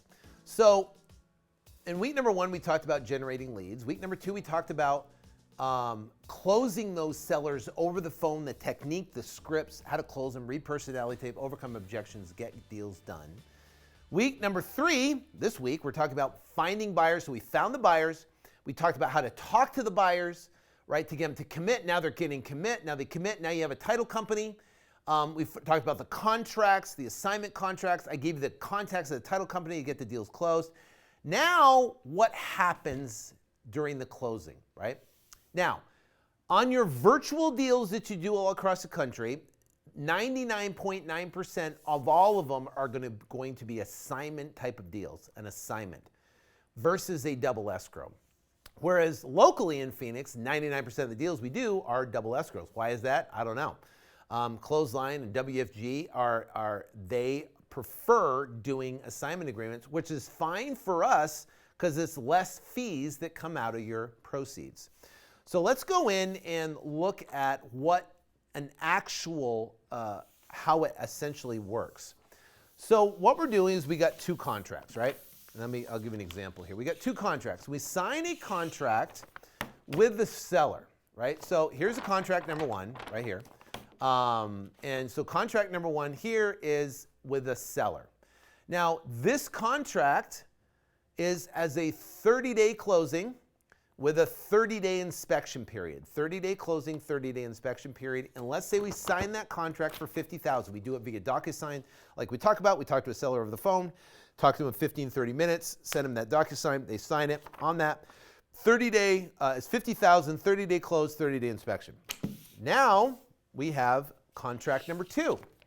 Then we mark it out to the buyer, right? We send the text out to the flippers, and we draft up that contract. We send it to the buyer. Now on this contract that we have, this contract is now $60,000 with a 7-day close and a no inspection period. So you're probably wondering, is like you got 30 days here and you got 7 days here. How does that work? This contract with your seller is on or before 30 days. So this is critically important. Listen, what I want to tell you is this, is that your goal as a wholesaler is to sell and close the property as fast as humanly possible. The quicker you get paid, the quicker you get it closed, the faster you get paid. The faster you get paid, the more marketing you can do, the more leads you can get, the more deals you get, the more revenue you generate. It's called the velocity of money. There's actually a formula behind it, meaning if you close 12 deals in a month, right, versus 24 deals in a month, right, obviously you're going to generate more revenue. But if you're averaging a deal a month or 2 deals a month you close, if you can close that time gap of when you contract the close and you close that time gap, it creates a velocity of money because money coming in, you spend money on marketing, you get more leads coming in, and it creates that momentum. So that being said, is that the goal, here's what you want to listen to, the goal is to get it closed as soon as humanly possible. But you have a contract with a seller that's 30 days, you have a contract with a buyer that's 7 days. How does that work? It's the on or before. So how you position it with a seller and say, listen, we currently have a 30-day closing. But let me ask you a question, Mr. Seller. What is the absolute soonest you can move out? Because sometimes if the title's clean and the way we get our file together, sometimes we can get these properties closed really quick. I'm talking in a week, maybe a week and a half. So if we had the ability to close it next week or the week after, would you be ready to go to get the deal done? Right? Now, it's incredibly important to position it that way with your seller because now it gets them thinking instead of going, oh, I got 30 days. Now they're going to say, well, the soonest I could be out would be Friday. Now, I'm not saying we're going to close it on Friday. I just want to know that if we can get something done quickly, I'm going to push toward it, that we can get your money faster, sooner rather than later. So now you're positioning the seller, and you want to make sure you notate that. especially when it comes to you're selling the property. Now you're talking to the buyer, and it has right here we got 15 days on the contract or 7 days on the contract, whatever you have. Typically these virtual deals we're doing in about 15 days. So now you have your 7 to 15 days. You're selling this contract and you're getting it done, and the buyer's signing it. Well, you don't want to have to wait all the way till the seller's ready to close. There are going to be times when the seller is not going to be able to move until a month from now, right? And it's going to be the 30 days on the contract or even longer. And then you're going to have to extend your contract with your buyer and let them know that the closing date is on or before X time frame, because that's the only time the seller can move out. Now, there is an advanced tactic I don't want to get into. I don't really want to teach because I don't want you to rely on. And I don't want to give you all the documents and forms for it and every that type of stuff. I just want to plant a seed, and that's it. We can talk about it in our coaching calls that we do, where we can talk about it at a later date. We can talk about. There's something called a post-possession, meaning it will allow you to close the contract. So let's say theoretically you can get it closed on Friday, but the seller needs 2 weeks after closing to move out. What do? It's called a post-possession. So you can get a post-possession agreement, you put a date that the seller's going to move out, and you hold back 30% of their proceeds in title. And title will not release that until the property is swept clean and keys are delivered to the buyer. Once that's done, the buyer will sign a release and then release that. Now, if the seller trashes the place, the seller doesn't leave it swept clean, then that 30%, essentially, they're going to forfeit that 30% of their proceeds. And we have that issue happening right now on a property in Georgia. We've got a deal we had done where we did a post-possession. Seller agreed to leave it swept clean. We held back $10,000. Now, that seller's in jeopardy of losing it because she completely trashed the place and left the place a mess, although she signed the document saying she was going to leave it clean. What do? Guess what? Either A, you can leave her, basically tell her to, get it, 24 hours to get it clean, or, you know what, she forfeits the $10,000. And that's what she agreed to, that's what she signed, and that's what will happen. So, like I said, I don't want to get into that. Personally, I don't like post-possessions because of issues that happen like that, and then you can get into legal issues and a big mess. That's why I'm not going to teach it. For people that are on here that are more advanced, you're doing a bunch of deals and you want to be able to close that timeline and get deals closed quicker, you can do those post-possessions. You can ask Michael at Clothesline. He can help you on that. But don't make that a crutch. We had a sales guy that came in and all he did was post-possession. Oh, I got a post-possession, and it makes it harder on the sell side to get a buyer to agree to close the transaction and give the seller time to move out in that house. It makes it so much more difficult that right now in my company, our protocol is we don't do post-possessions unless it's approved by me. And if we do a post-possession, it's 72 hours and that's it. That's all we do for our post-possessions. I don't give 2 weeks, 3 weeks. It's such a difficult, we have problems like I'm just telling you. So don't be liberal with it at all. The next thing is closing, right? Wholesaling is assignment or double escrow. Like I said, 99% of the transactions will assign or sell the contract. Assignment means sell. We spoke about that in a previous video. It's essentially selling your contract for a fee. And it's not a commission. You're not getting paid to represent a buyer or seller like a real estate agent does, but you essentially selling your contract for a fee. Now, you get the difference between the two, which is that $10,000 assignment fee. This is actually my first check. May 20th, 2003, $11,008.61. That was my first wholesaling check ever. That was a long time ago, 17 years ago. I have been wholesaling and I've done thousands and thousands. That check, though, meant, that check, I remember I can feel what it felt like to get that check in my hands right now. I remember that day vividly.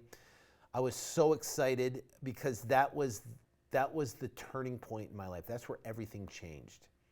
It's crazy. That's when I look back and I thank God every single day, and I'm completely grateful that I learned this business, and I've evolved and developed and changed. For 17 years, I've been a full-time wholesaler, and I've been teaching and educating. I love doing this and changing your life and inspiring you that you can do this, you can be more, you can go out there and achieve amazing things in this business, especially with wholesaling. Once you understand wholesaling, you can do any part of real estate. You can get into fix and flip, you can get into commercial real estate, you can build long-term wealth and do it.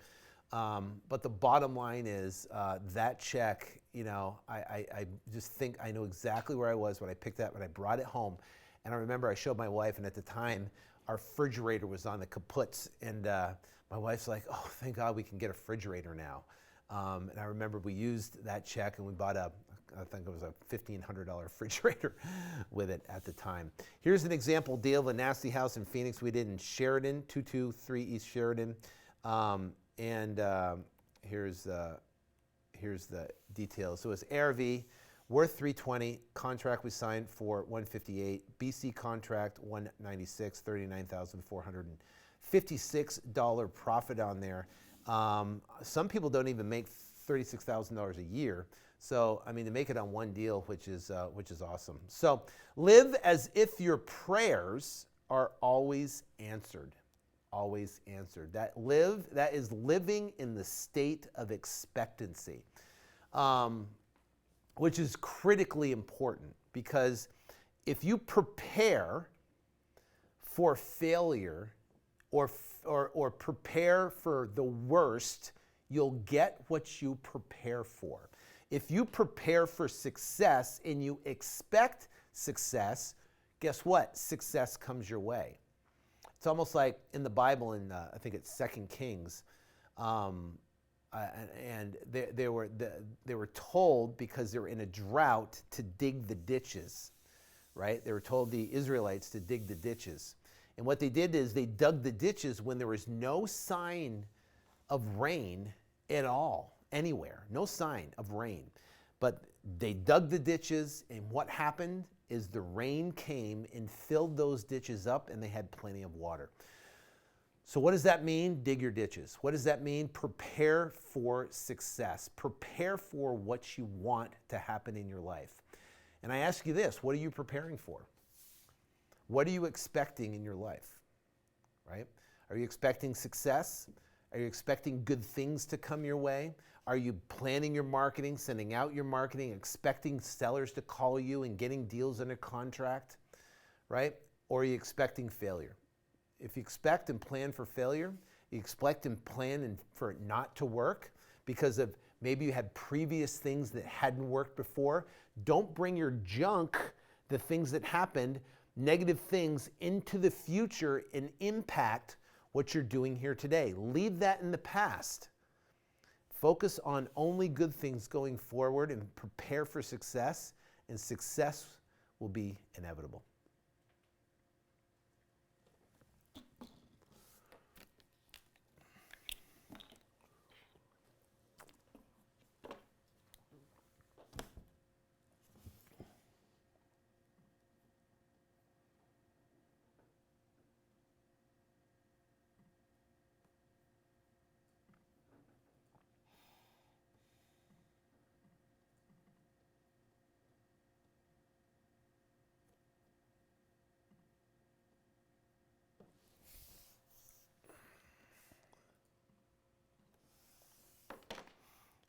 Alrighty.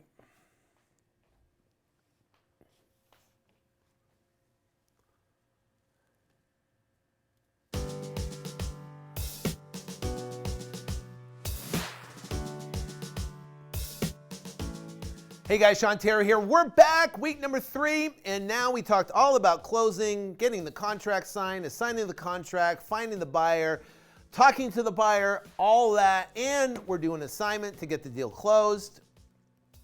Now here's a question. What could go wrong?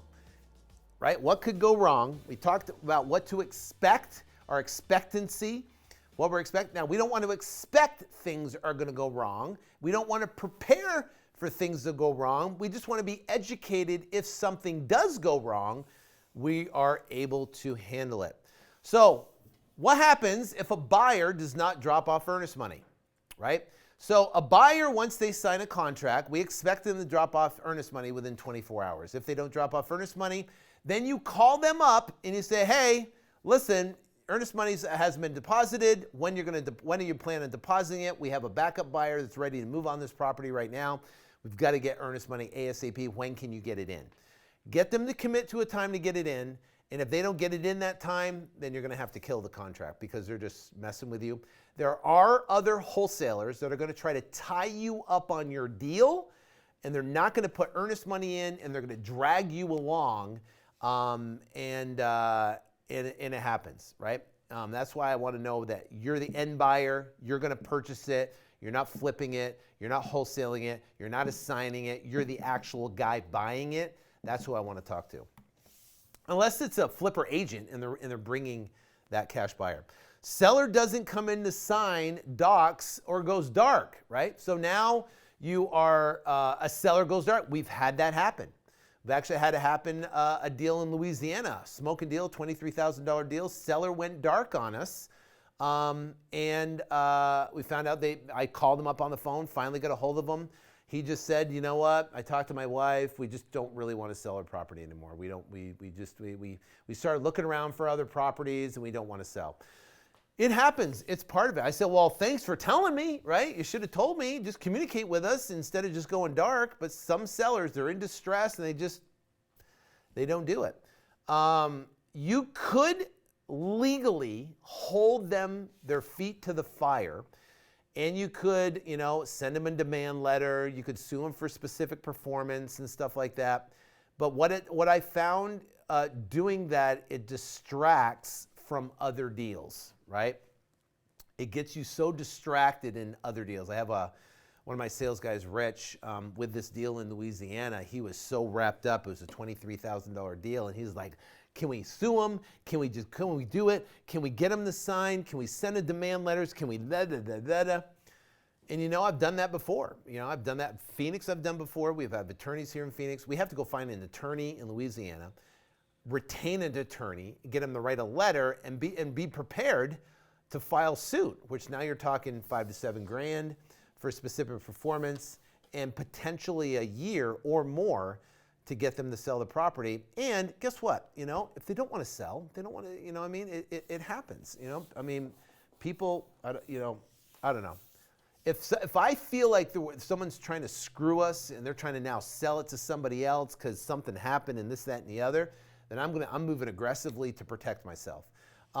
If I feel like that's not the case, if they're truly, sincerely changed their mind, we've had elderly couple that went out and looked for properties, and then they can't find it, and they're like, let's hold, it's a deal. Come on, you just got to use your common sense, use your ethical side of yourself, and decide if it was your grandmother, and they happened to sign some documents and stuff to sell their property, but then now they looked at it. Would you beat them down and hold them to the fire? Probably not.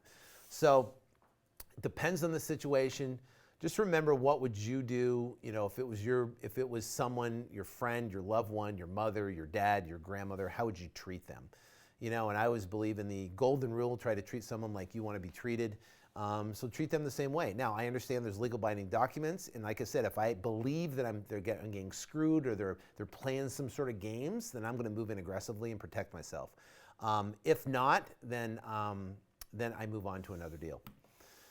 Buyer goes dark. That sucks. So now you're down to closing, the seller signed, but the buyer goes dark. Now, we had this one deal where you had two partners. One of the partners lived in China, of all places, and one partner was local. And they both signed the contract to purchase this property as buy and hold or fix and flip or something. So signed the contract. The partner locally sent their wire into closing. The other buyer from China sent his wire to closing. His wire got held up in some international whatever. He couldn't fly home because of this whole COVID-19 thing going on. And so he was stuck, right? And now we have this with this wire that's in pending mode for days on end. It went on for 2 weeks of this pending wire, and no one could do anything. We're like, and the seller's freaking out. I want to move. Let's go. What are you guys messing around? You're screwing around here. What's happening? And the title company's like, listen, it's pending. He sent the wire. It's there. And finally, it went through, and it closed. And things happen like that. You just gotta keep the seller calm, keep the buyer calm. But what happens if truly the buyer goes dark, and he says, I had a deal. We had it closed. The buyer calls up and says, you know what? I'm not closing. I said, fine. I'll keep your earnest money, and I'll sell it to somebody else. Oh, you're not going to keep my earnest money? I'm not closing. Well, I said, hey, you signed a contract. It's non-refundable earnest money. I am keeping your earnest money, or you close, right? It's on the last day. Now you're telling me not closing. That doesn't work for me. We don't do business that way. I'm keeping your earnest money. And guess what? I kept his earnest money, and he left, and I had to go get an extension with the seller saying, you know what? Our funding partner bailed on us at the last minute. I need an extension. I've got a couple other things I'm working on so I can get this deal done, and then boom, get it done. Title company doesn't allow double escrow at the last minute. That is going to be an irrelevant only if you don't use clothesline or WFG. If you're in a state like, for an example, clothesline doesn't work in Texas, so we had to find a local company in Midland, Texas that would close a transaction for us. In that case, we're doing an assignment of contract versus a double escrow. But you should know that up front if you're communicating with your title company right off the bat. Buyer wants to renegotiate the price. Again, if you have earnest money deposit, then that should be eliminated, right? That should be completely eliminated because you've already have earnest money. You already have the contract. Now they want to renegotiate the price at closing. Forget about it. Heck no, right? I'm not renegotiating. You close or you lose your earnest money. But you know what? Some people are they're just like, fine, you know, take my earnest money then. I'm done. I'm out of here. And then you go, hey, listen, what are you asking for? What? Find out their bottom line, and then you can make a decision. They might say, I want 20 grand off. I want 10 grand off. I want $3,000 off. And sometimes you might have to negotiate to get a deal done. It's just part of the game. You try not to give up any money on either side on how to do it, but it does happen. Title issues. What happens if you get a buyer, you get a seller, you go to title, you open up escrow, bam, you have title issues. What happens? You have to work through them. You have to find a way. We've done one deal where there's IRS liens, there's child support liens, there's credit card liens. It's a wreck. So we have to go through each one of them. As long as there's money in the deal that can pay for those, enough equity that can pay for those, you can get the deal done. But what happens is this deal we signed for $60,000, and I think it's coming in more where it's going to be like $70,000 in when you combine all these payoffs and all this type of stuff. So then we have to negotiate, right? We have to negotiate to say, hey, Mr. Seller, you're getting no money, but we're going to pay off all these things so you never have to deal with it again. That's the only way you're going to get this transaction done. And either they're going to go with it or they're not. Either way, you know what? We'll have to cancel the deal if they don't want to go with it. But there are title issues. If you work with Clothesline or WFG, they can help you work through that process. But that's just part of doing deals. It's just part of doing deals. You're going to have title issues. So hope that helps. Life has no limitations except the ones you make on it. If you don't believe you can do deals nationally, if you don't believe you can talk to sellers and close them over the phone, if you don't believe you can find buyers, and you don't believe you can get these deals closed, you're right. But if you do, there is no limitation, especially this, again, I can say it again, this is the best business model. It's wide open across the country. Learning this, it's the appropriate time, the right time, and it's whether it's a good market, bad market, or COVID-19, it doesn't matter. The bottom line is that you have the ability to have no limitations and no cap to your income. You can make as much as you want. You can build a sales team nationally, do deals all across the country, and if you want to build this to 100 deals a month, where you're doing 15 grand a month, $15,000 a deal at 100 deals a month, you're talking about a lot of revenue. I mean, that's like, you can do that and you can operate like that. And I know people that are not that are close to that right now that are doing deals like that. So I'm working on it. Need a couple more people. So if you're interested, let me know. See you in the next video. God bless.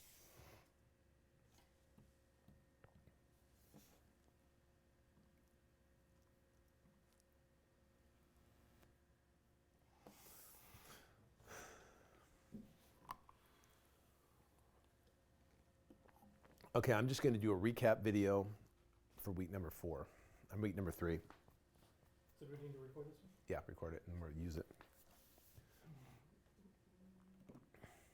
to close out.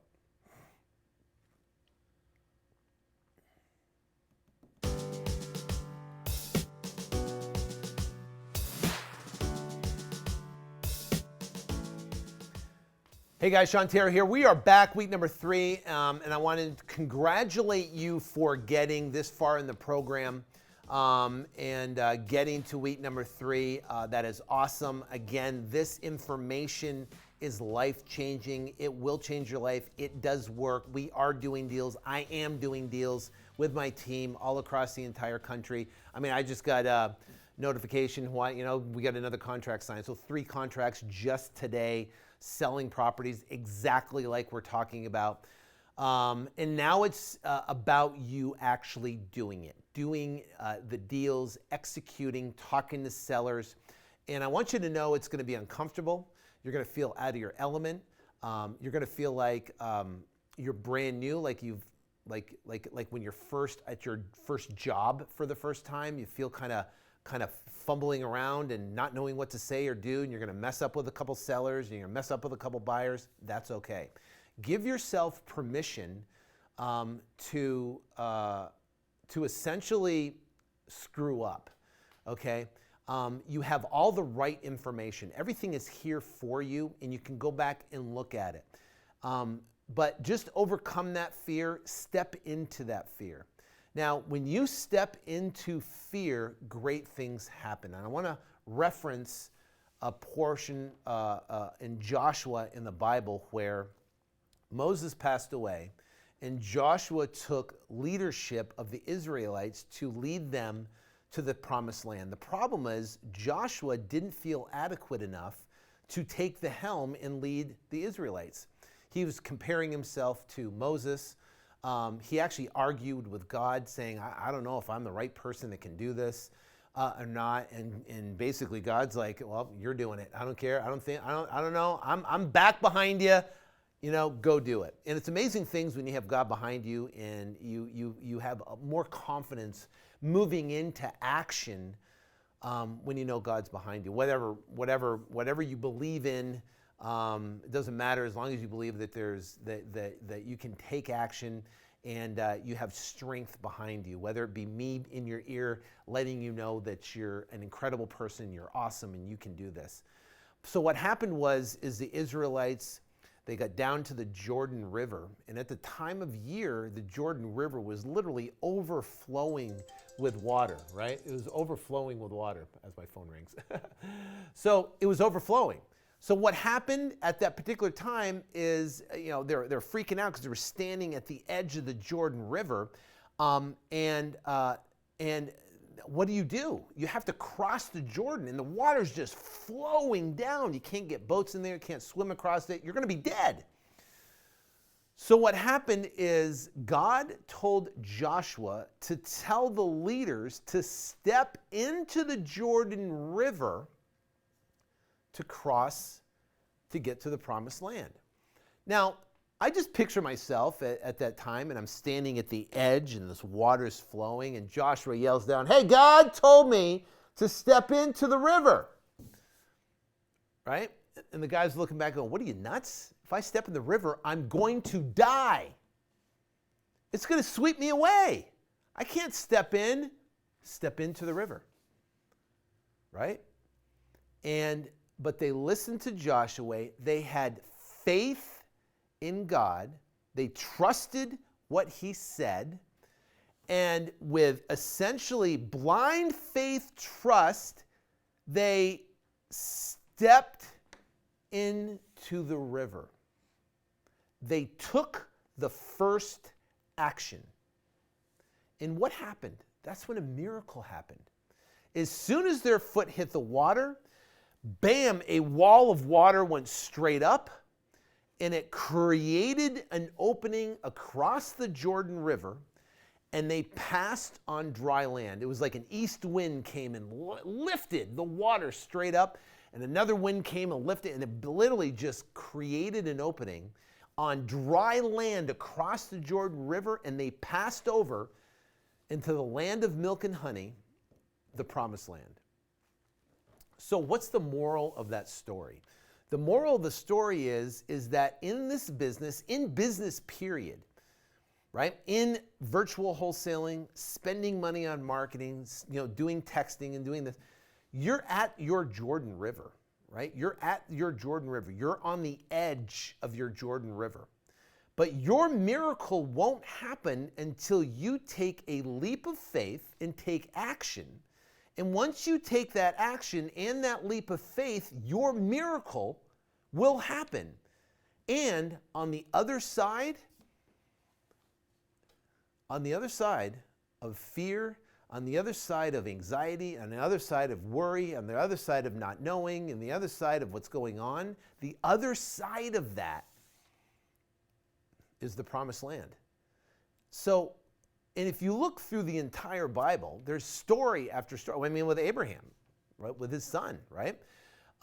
There's story after story after story. I mean, look at Joshua. I mean, Noah, he built an ark. It took him 128 years to build an ark. Crazy, right? Imagine that right now. You're out there. I mean, first off, living in 128, talk about wrinkles. But the bottom line is, imagine doing that. People think you're nuts. What are you doing, dude? Building an ark? It's not even raining out. What are you, nuts? He had faith. And a miracle happened, and it saved his entire family and all those animals. You have to take action in faith. You have to step. That's where greatness happens. That's where greatness happens in business. That's where greatness happens in life. And I think you're here for a reason. I think you signed up and you found this course, however you found it, and you are here for a reason right now. That you can look at yourself, where you've come before, and become at this very moment right now. Take what I'm talking about and apply it and take action to it and take action with faith, and your miracle will happen. And you're going to look back a month from now, 2 months from now, 6 months from now, and you're going to completely go, holy cow, I can't believe what's happened. My life is completely changed. And I thank God every single day that 17 years ago, I was able to take a leap of faith into something I knew nothing about. I didn't know about buying and selling real estate and wholesaling. If I had cash and credit and had all these worries and concerns and what if I this and what if that and what if this. But I just took action in faith. And you know what? Things lined up. I learned things. I worked through things. And miracles happened. And I can tell you today, I'm in my promised land. I am in living heaven on earth. And it's amazing, and I want that for you more than anything. All you got to do is take a leap, step into it, and have faith. God bless.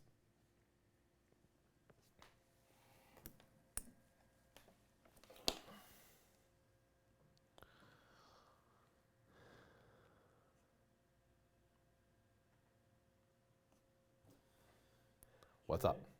Yep.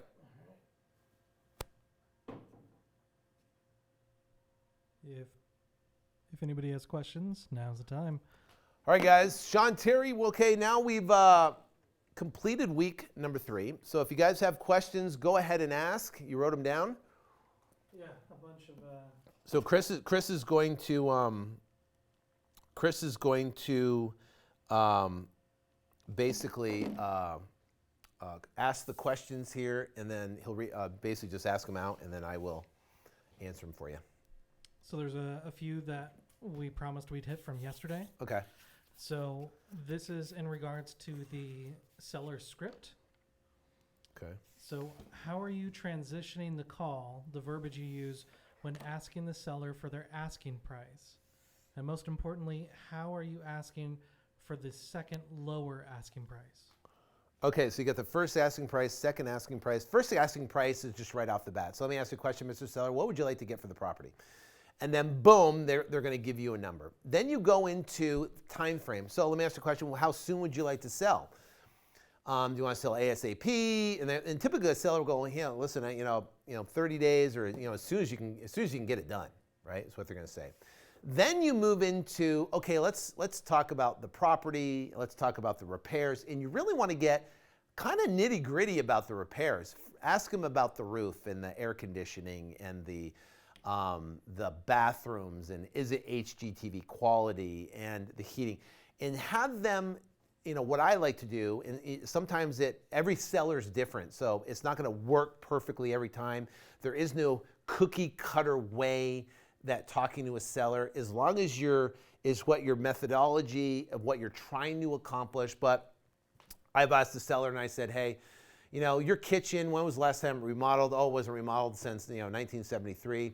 So how much do you think it would take to get it up to HGTV quality? And they go, well, I don't know. I have no idea what it's going to take. I have no idea. I'm not a contractor. I don't know. And then some people go, well, we got the TV, probably about $5,000 to $10,000. I say great, and write that down. So some sellers are agreeable and they'll help you through the process.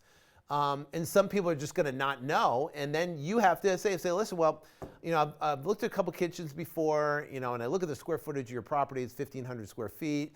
So, would you agree it's probably about $5,000 to $10,000, $7,000 to do a kitchen? Kitchens could be up to $40,000. I've done fix and flips for kitchens for $40,000. So, depending to get it up there, so now you're talking through those repairs. You're trying to put numbers to the big ticket items, like redoing the kitchen, like redoing the flooring, like redoing the roof, like redoing the heating and cooling, like that, right? To get all that, like redoing the landscaping, right? Like redoing the bathroom tiles and stuff like that. So you're just trying to you're trying to think of what would it take to get the house to HGTV. So if you don't watch HGTV, I'd highly recommend it. You'll probably learn a lot about what we're doing here. So then after you do that, you say, listen, Mr. Seller, and this is second asking price, and that's how you pivot.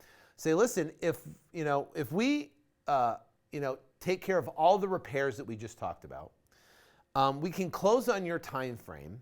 You don't have to pay any commissions or closing costs or fees associated. What would be the minimum net cash number to you that you would accept to get this deal done? And then that's a question. And now what happens is they're going to drop now from that asking, because most of the sellers believe they're thinking of a number and a whole bunch of money has to come off that number. Closing costs, fees, all the type of stuff. That's what typically a first and a second asking price. Now you're going to see the majority of the time, 80% of the time, you're going to see a drop in that second asking price. Now you go, okay, great. Let me do my underwriting. Let me talk to my underwriter. Let me talk to my partner. Let me do some research. And let's see if I can get close to that number or what I can do for my highest and best number based upon what we've talked about.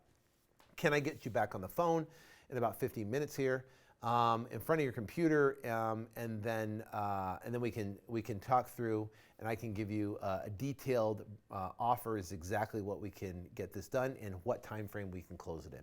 Does that make sense? It's 2 o'clock right now. How about we get on the phone at 2:15? And I'll call you back at 2:15. Will that be a problem? You'll be available, right? You're going to be good? Okay, good. I'll talk to you at 2:15. Just give me a couple minutes here to go through some information. Now, if they're super hot and they're ready to go, then we don't take a 15-minute break. We literally go, let me put you on hold real quick. You put them on hold. Have you ever talked to a bank, right? Let me put you on hold. And then 5 minutes later, come back, hey, you still there? Just checking in on you. I'm almost done. Let me get the thing done. Put them on hold again. Put them on hold again. And every 5 minutes, check back with them, especially if they're super hot and they're ready to go. And if their low number is in the money already, it's already in the money, meaning it's at or close to your number you're offering already, keep them on the line. Put them on hold. Figure out your number. Prepare your DocuSign, but go back. Hey, just checking to see if you're still there. I'm almost done here. I'm working on it. I've got to talk to my partner. He's looking at the numbers right now. Boom. Hey, and keep them on the line for that 5, 10, 15 minutes.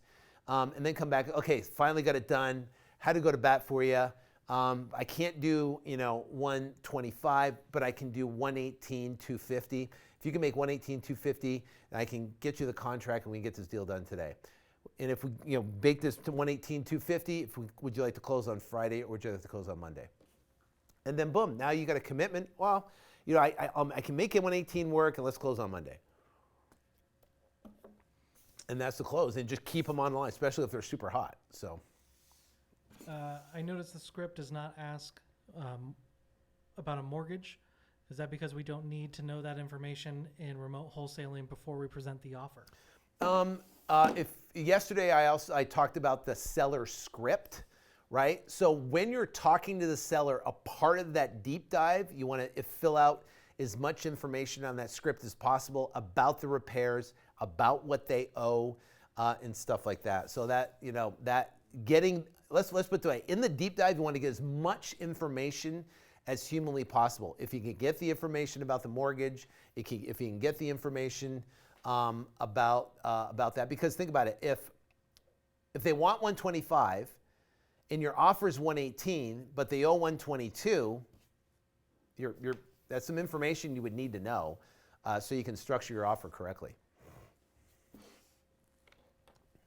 So what is the specific verbiage you use to present that second offer if there's a huge price gap?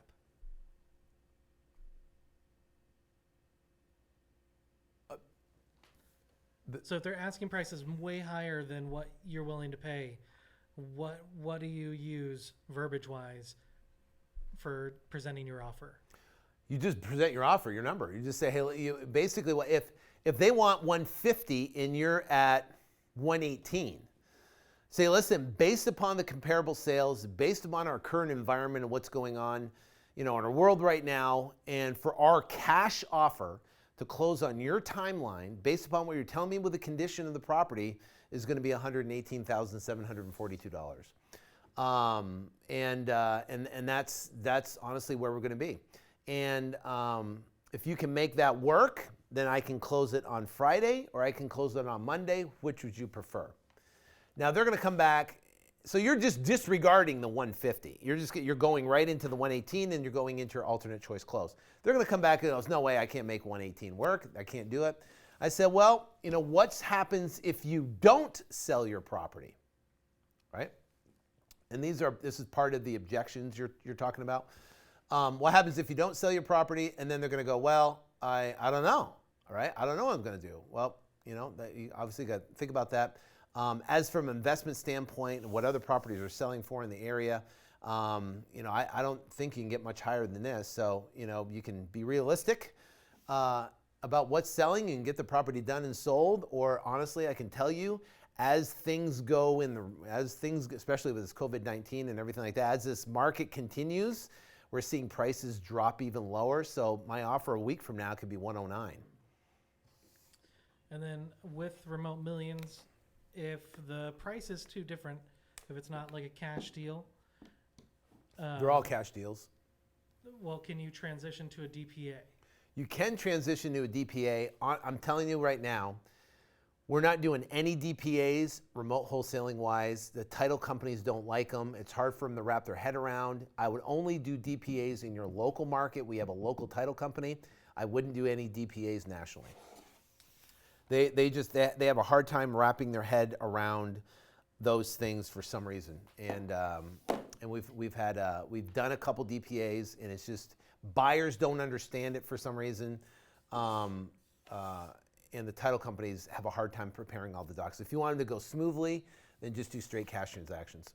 That's why if you, in week number 1, we talked about targeting. All of the targeting we did, we had made sure we had at least 50% equity in those deals.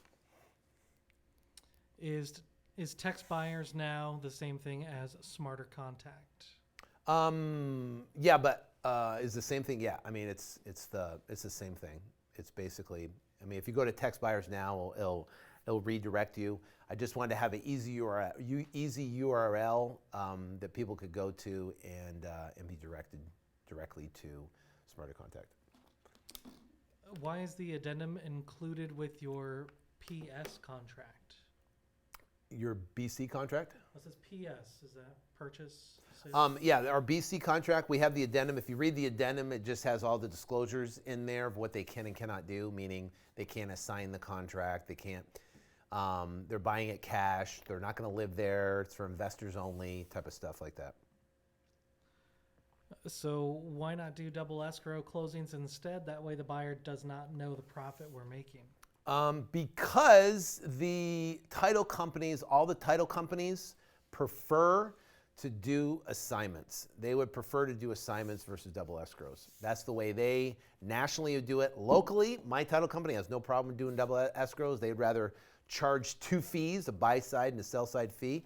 But Clothesline Title and WFG, they prefer to do assignments. That's their number one way to do it, to get the deal closed. So you kind of want to do what they do. So now we just have to modify the way we do things, which we did it anyways. When we did we'd always do a contract with a seller, even locally. And then if we're going to flip it to an assignment, we'd flip it to an assignment if the fee was under $5,000. The only difference is here is that all of them are flipping to assignments.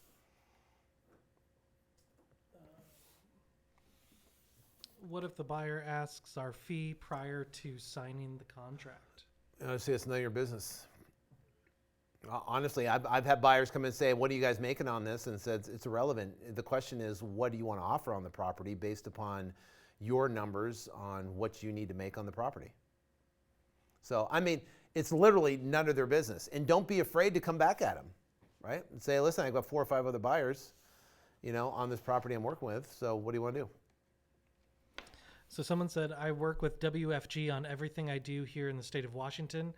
And they say, and I've asked multiple times, that they do not do simultaneous closings, especially if one wants to use the funds from BTOC to close A to B. Mm-hmm. BC to C, sorry. Yep. They capped all of it. Mm-hmm. How do we rectify that? What's there to rectify?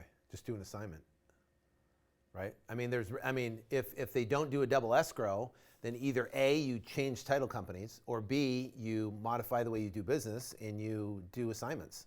There's really no rectification on it. It's either find another title company or modify the way you do business. So locally in Phoenix, we use American Title, and I've used the title lady named Eileen Brown for probably about 15 years.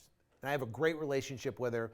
She does double escrow. She does down payment arbitrage. She does all that type of stuff. No problem, no harm, no foul.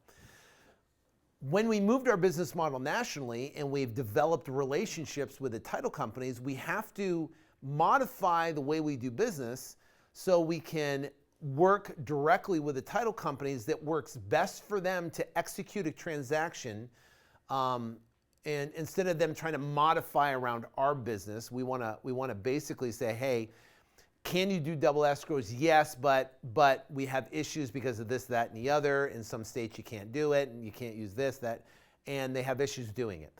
Do you have issues doing assignments? No, we have no problem. I'll say, great. What's your favorite document to use it? Bam, they send over a favorite document to use. Assignment agreements that they know, they understand, and they use.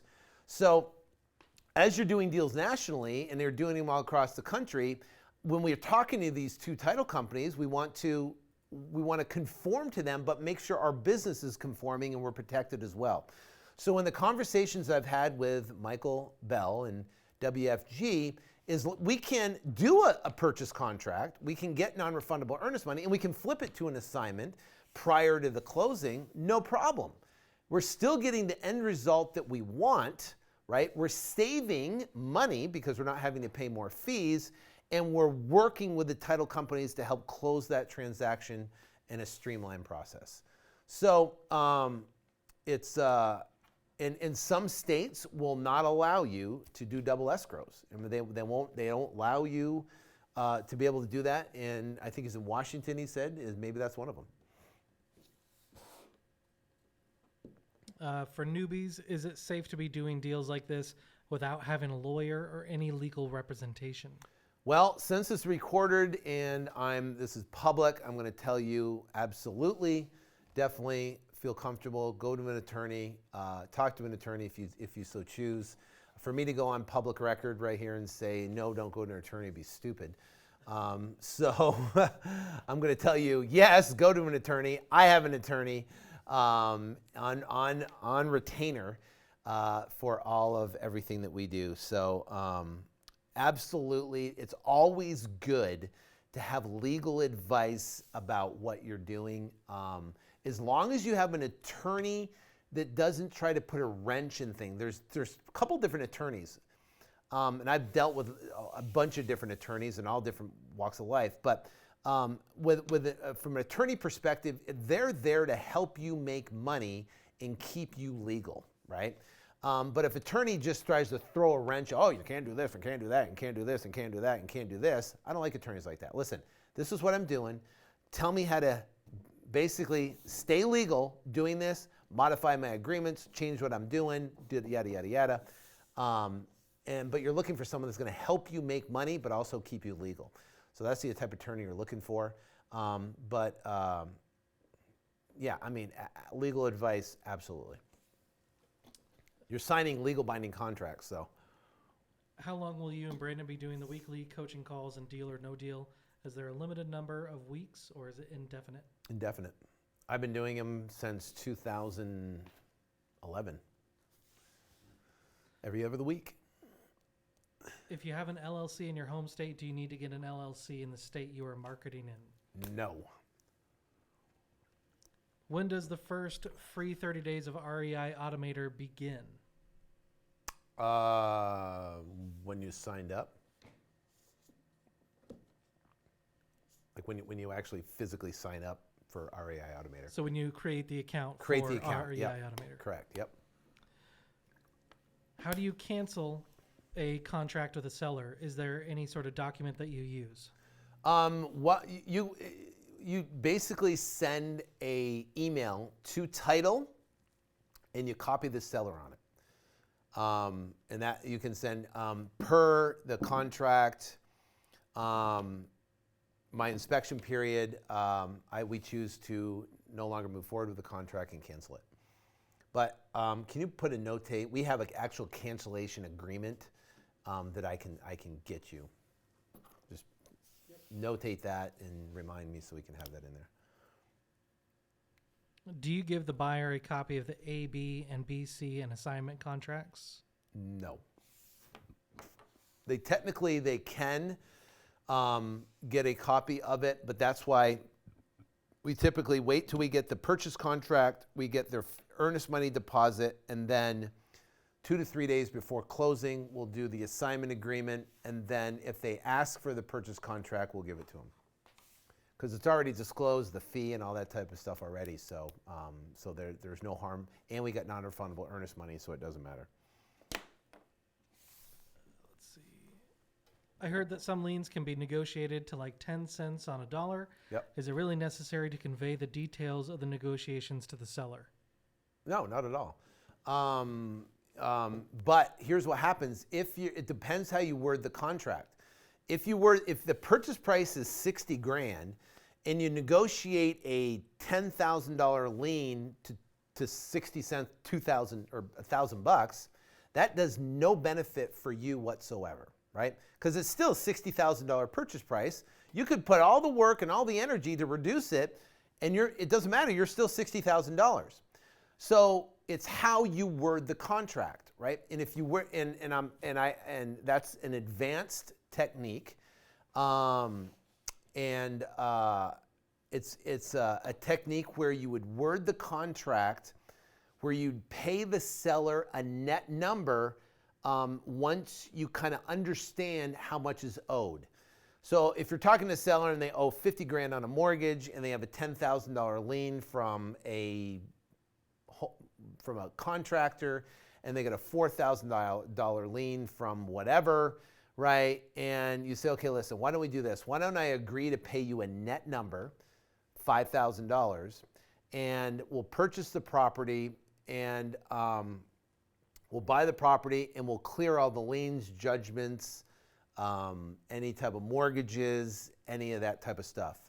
So there's specific language. I don't teach it in this course. There are courses I teach it. I think I teach it in down payment arbitrage. It is more an advanced technique, but that specific language allows you to pay them net and then allows you to negotiate those mortgages down. And it is to the benefit of you because there is no purchase price. The purchase price is see the addendum.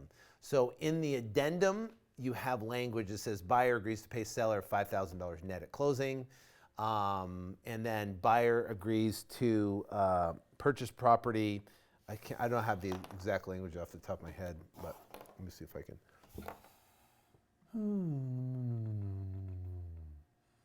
Let's see if I have language properties.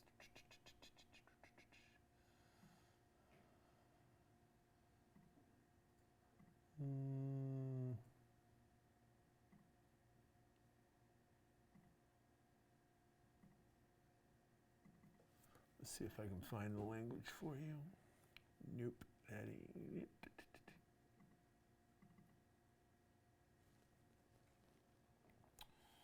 Nope, that's not it.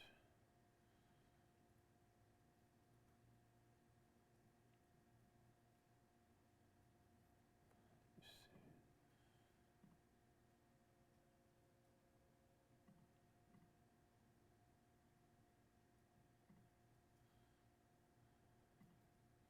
Trying to find this language for you, so 1 second.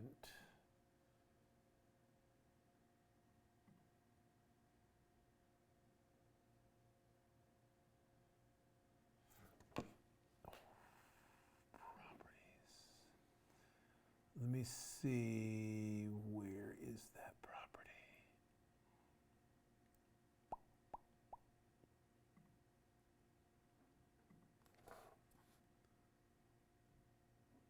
No, where is it? Oh, right here.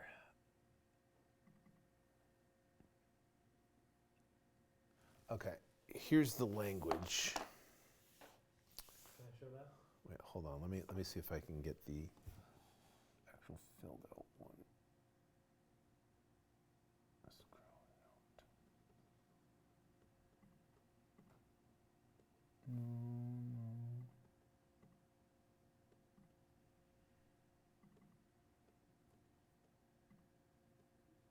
Okay, so here's a contract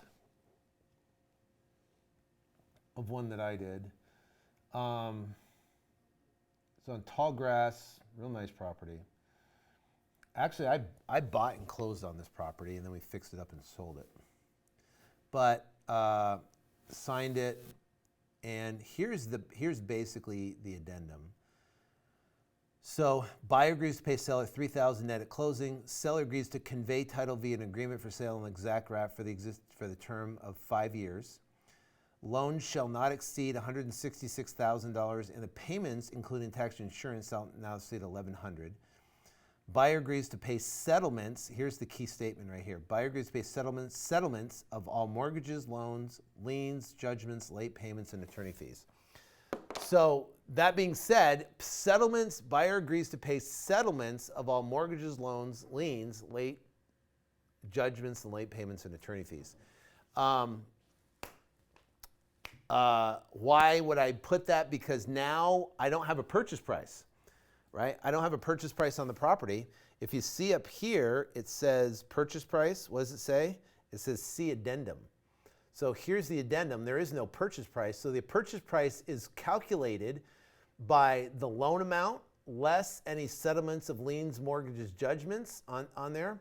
So that plus any settlements of those plus the 3,000 the purchase price of the property. So yeah, so like I said, I've done this exact addendum and negotiated $86,000 liens to nothing. If you put settlements of all mortgages, late payments, loans, and stuff like that, then you're able to basically negotiate with any junior lien, any lien on that property, except the first mortgage. You can't do it on the first because otherwise now you're going into a short sale situation, which we do not do. But any type of junior liens on the property, a pool lien, you have a contractor lien. I haven't done it with child support, and I wouldn't really do it with child support. I think that's pretty nasty. But I've done it with IRS liens before and stuff like that you can do. So, so that is the essential language to be able to get deals like that done. And you got to understand one thing, is that there is no course. Probably, I mean, this course is primarily virtual wholesaling, how to do deals all across the country.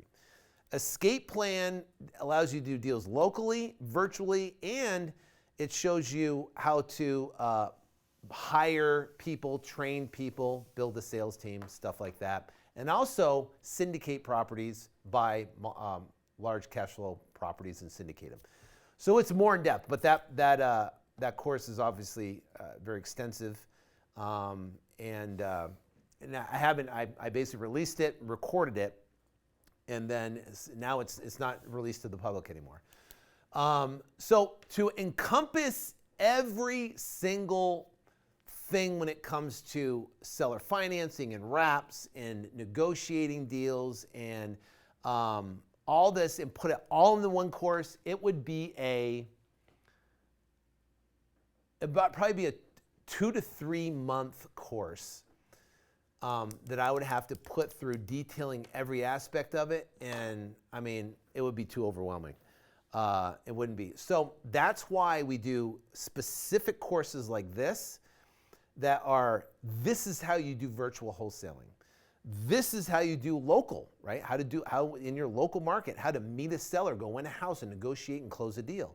This is how you do down payment arbitrage, which down payment arbitrage is all about seller finance deals, properties with little to no equity. Know how to do those and structure deals that way. Then we have courses how to close in person. It's called Convert More Deals. How to convert more deals. That means conversion. How to get more deals closed either over the phone or in person, which is one of our best-selling courses that teaches how to close, right? All that. That's where all the personality types came in and learning how to do that. So the bottom line is that what's great about this is I've done this for 17 years. I know exactly what I'm doing, and I know pretty much everything. You could ask me a question. Majority, 99.9% of the questions I can answer. If I can't answer, I can make a phone call and can get the answer. And you got me, right? Now that you signed up, you got me every 2 weeks. I get it on the call. You got Brandon, which is the second best person because he's worked with me for 7+ years, 7.5 years now. And he's awesome. And I've been working with him closely. He runs his own business and he cranks it. So you've got basically, and my whole team. So you've got all the resources, everything you need to be able to do this, and you have future education. Just like, right now you're going through, say, years 1 through 12, learning a fast education, and then you go through advanced education, right? So you go through college, and then college you can go and get your master's, or you can get your doctorate. It's the exact same thing. It's a process of educating yourself and learning, and you can do it all at one school. You could go to ASU and go all the way up and get your doctorate at ASU at one school.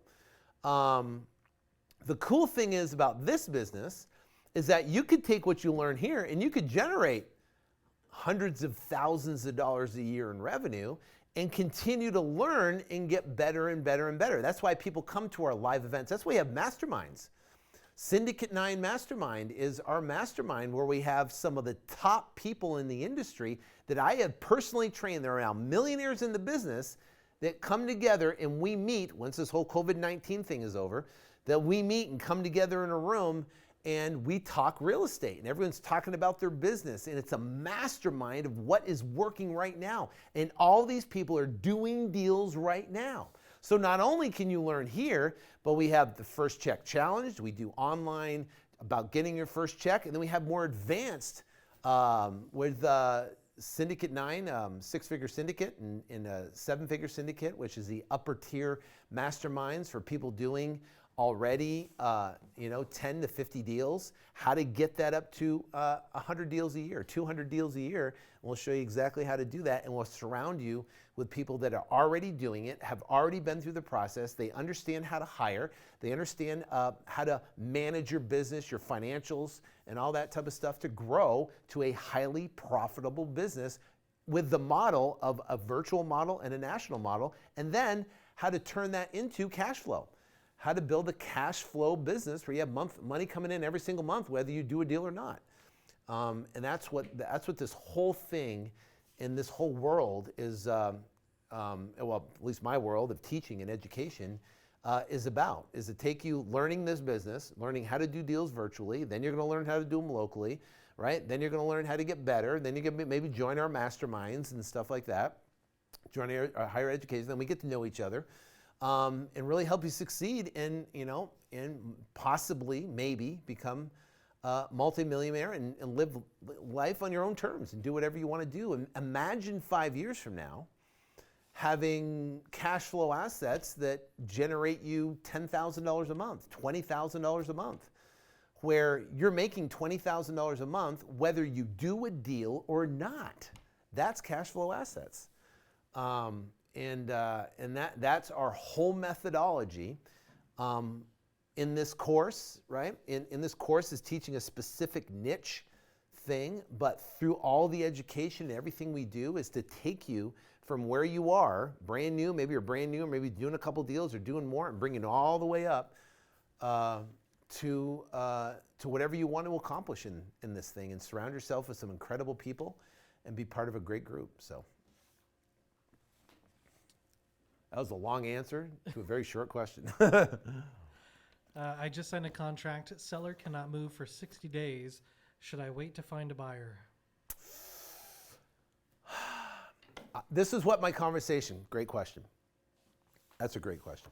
So what we would do is say, listen, let me ask you a question, Mr. Seller. If we could get this deal done quicker, right, soon,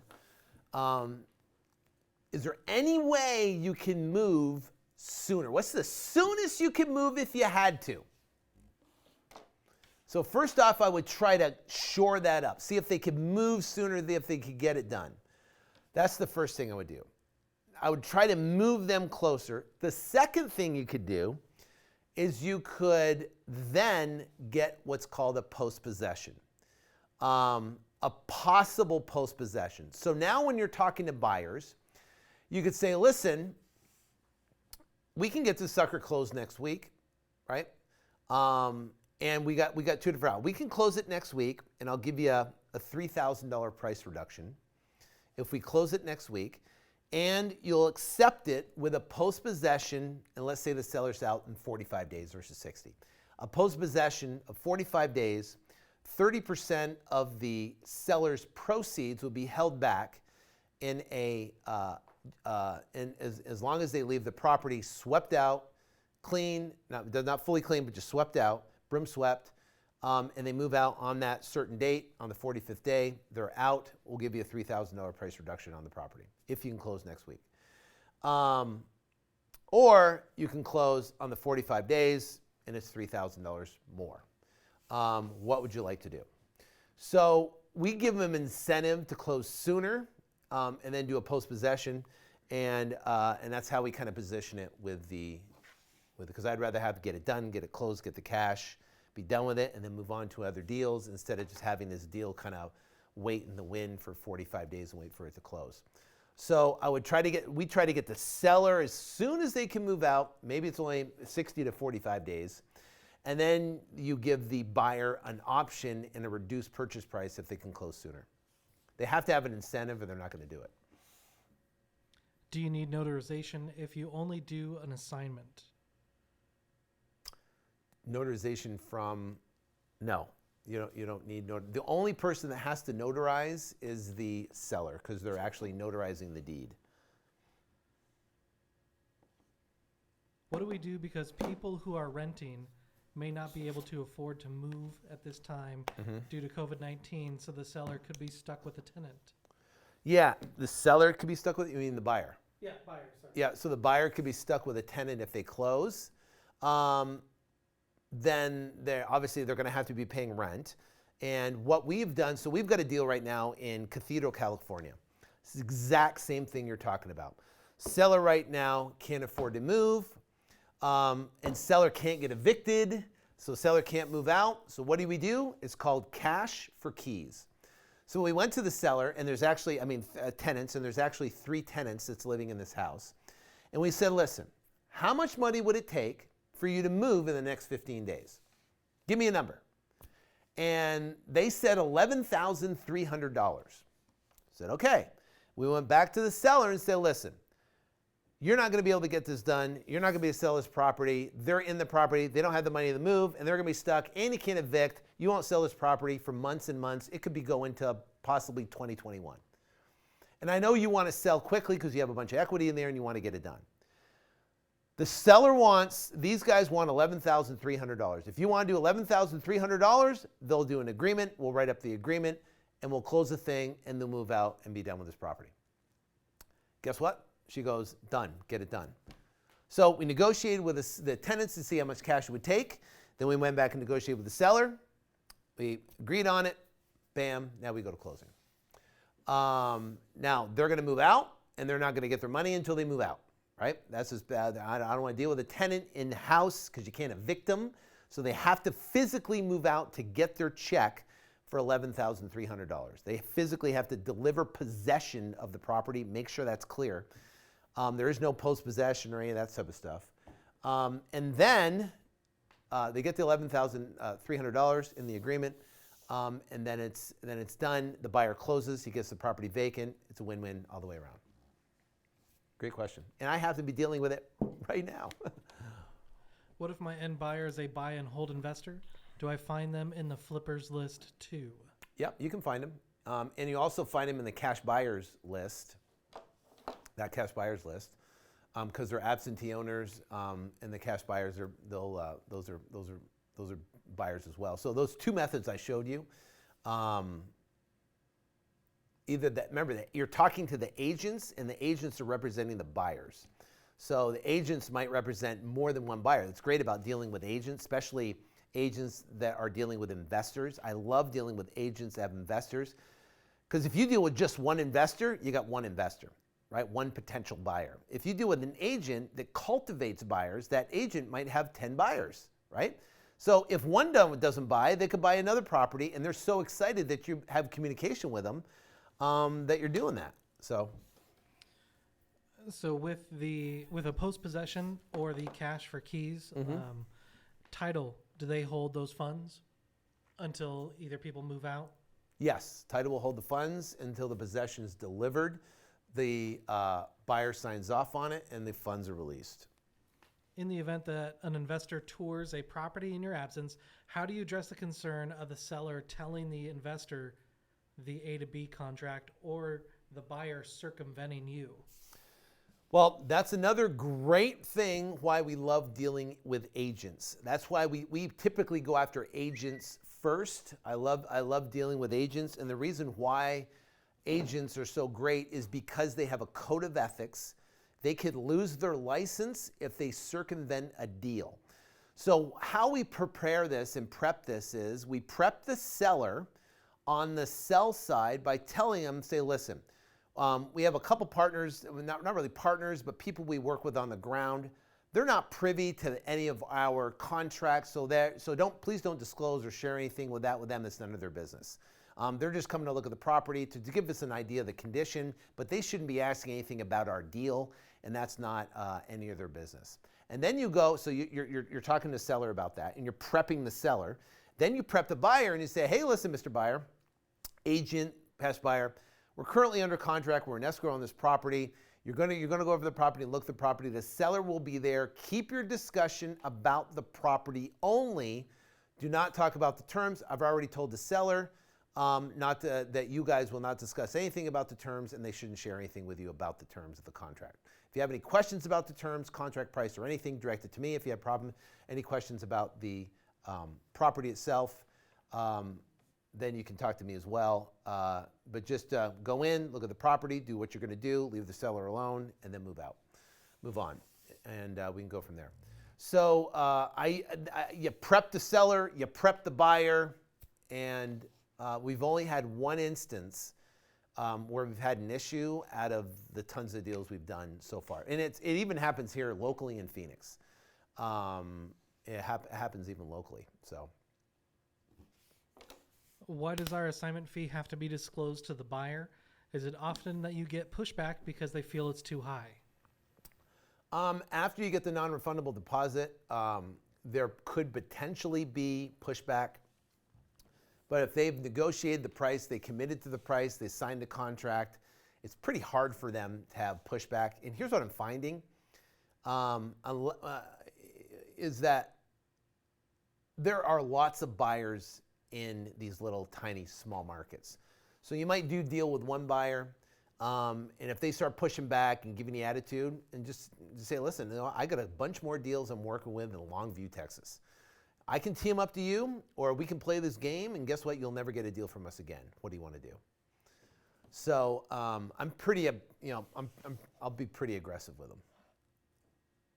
And why don't you allow buyers to be owner-occupant buyers if they're paying cash? You don't want, typically we want to have in the contract, we're not selling the owner-occupant. When you're selling to owner-occupant, especially in states across the country, there are different laws and rules and disclosures dealing with selling to owner-occupants. So we want to have specific language in the contract. We're only selling to investors only.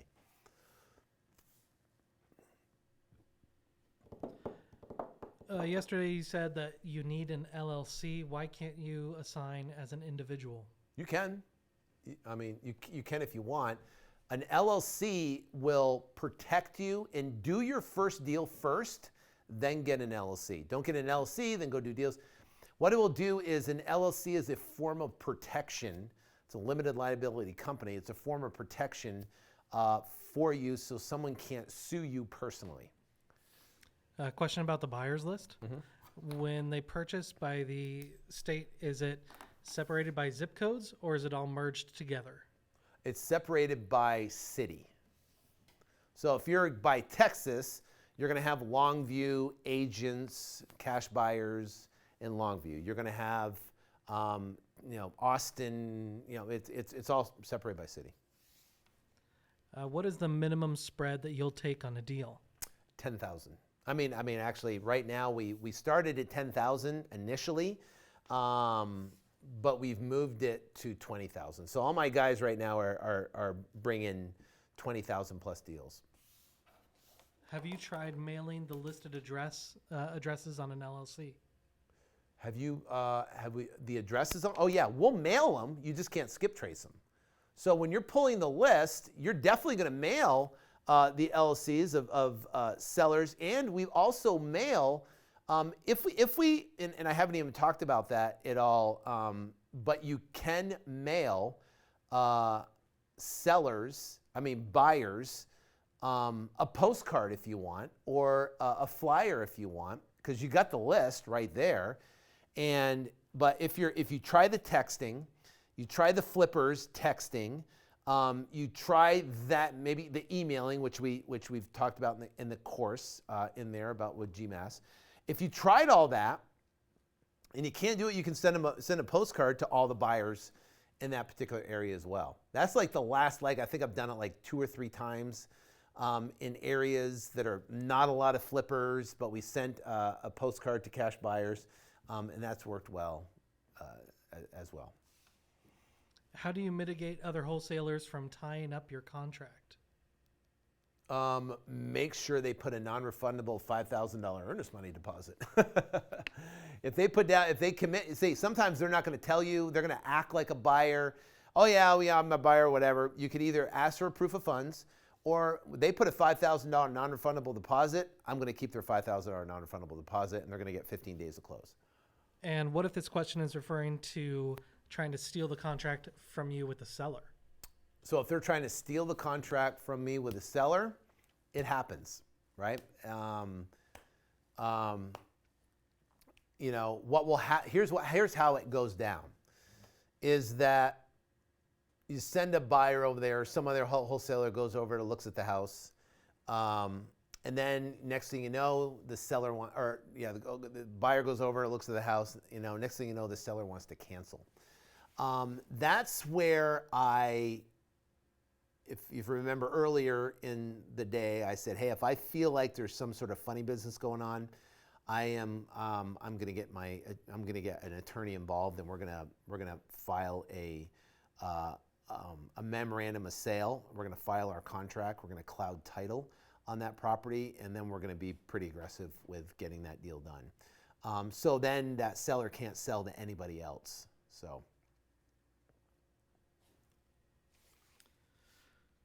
When I skip traced flippers, I have 4 to 5 different phone numbers for each flipper. Which number do I need to upload for the smarter contact? Well, first off, I said not to skip trace flippers. If you remember, I said flippers are agents, and the agent's number is free. You don't have to skip trace it. What I did say, though, is skip trace cash buyers. Now, the cash buyers have multiple different numbers. Import them all. Do the 2 title services you mentioned close DPA deals? I think I talked about that. Those companies don't like doing them. So we have not pushed them to do DPA deals. So nationally, we have not done. I think I didn't have a 20-minute conversation about this. It feels like, yeah, I know. Cycling about, yeah. So we do not do DPA deals nationally. We only do equity deals, primarily because the title companies, I have not educated them on the process of doing it and the paperwork needed to get it done. And we're doing so many equity deals now that we don't need to do it. So the answer is, I would just say no. Yeah, I wouldn't worry about them. We do them locally, actually. For closing the deal, for the B2C contract, do you recommend not signing the contract until either you or the title company receive the buyer's earnest deposit? No, you can sign it because they're gonna want the signed contract back. They can sign it, but you can cancel it because they haven't put the earnest money in. If they don't get the earnest money there within 24 hours, just say, hey, listen, you don't see contract's null and void. You can get the earnest money there. So with the closing company, if we use the 2 recommended title companies, and if the buyer fails to close because they flaked out or whatever, will the 2 companies release the buyer's earnest money deposit to us, or will the buyer end up getting their earnest money back? No, because in our contracts, it specifically states, that's why we use our contracts, that in the event of a buyer default, the earnest money is paid to the seller as liquidated damages, and escrow is instructed to release the funds to the seller. In an assignment of contract, how can you ensure that the seller and end buyer do not see how much you're making on the deal? Because there's 2 different HUDs. There's a seller HUD and there's a buyer HUD. And a HUD is a HUD 1 statement. So with the assignment contract, on a B2C contract, why not just list the purchase price together with an assignment fee? For example, contract price plus assignment, and provide the sum. To who? I guess the end buyer for the B2C contract. So instead of having a purchase price for $150, why not put purchase price $135, assignment fee $15K? Oh, for the purchase contract? Yeah. Because you still have to assign you still have to assign your AB contract to the buyer, right? So there has to be an assignment mechanism. An assignment is an actual mechanism to assign or sell your contract, but the purchase contract is an actual contract to purchase the contract, not to assign a contract. It's 2 different mechanisms. It's like a wrench and a screwdriver. They're two different tools, and you use them for 2 different things. A purchase contract is to buy a house, not to assign a contract. An assignment contract is to assign a contract. How do you add the realtor's fee into the contract and ensure that they get paid by the title company? Great question.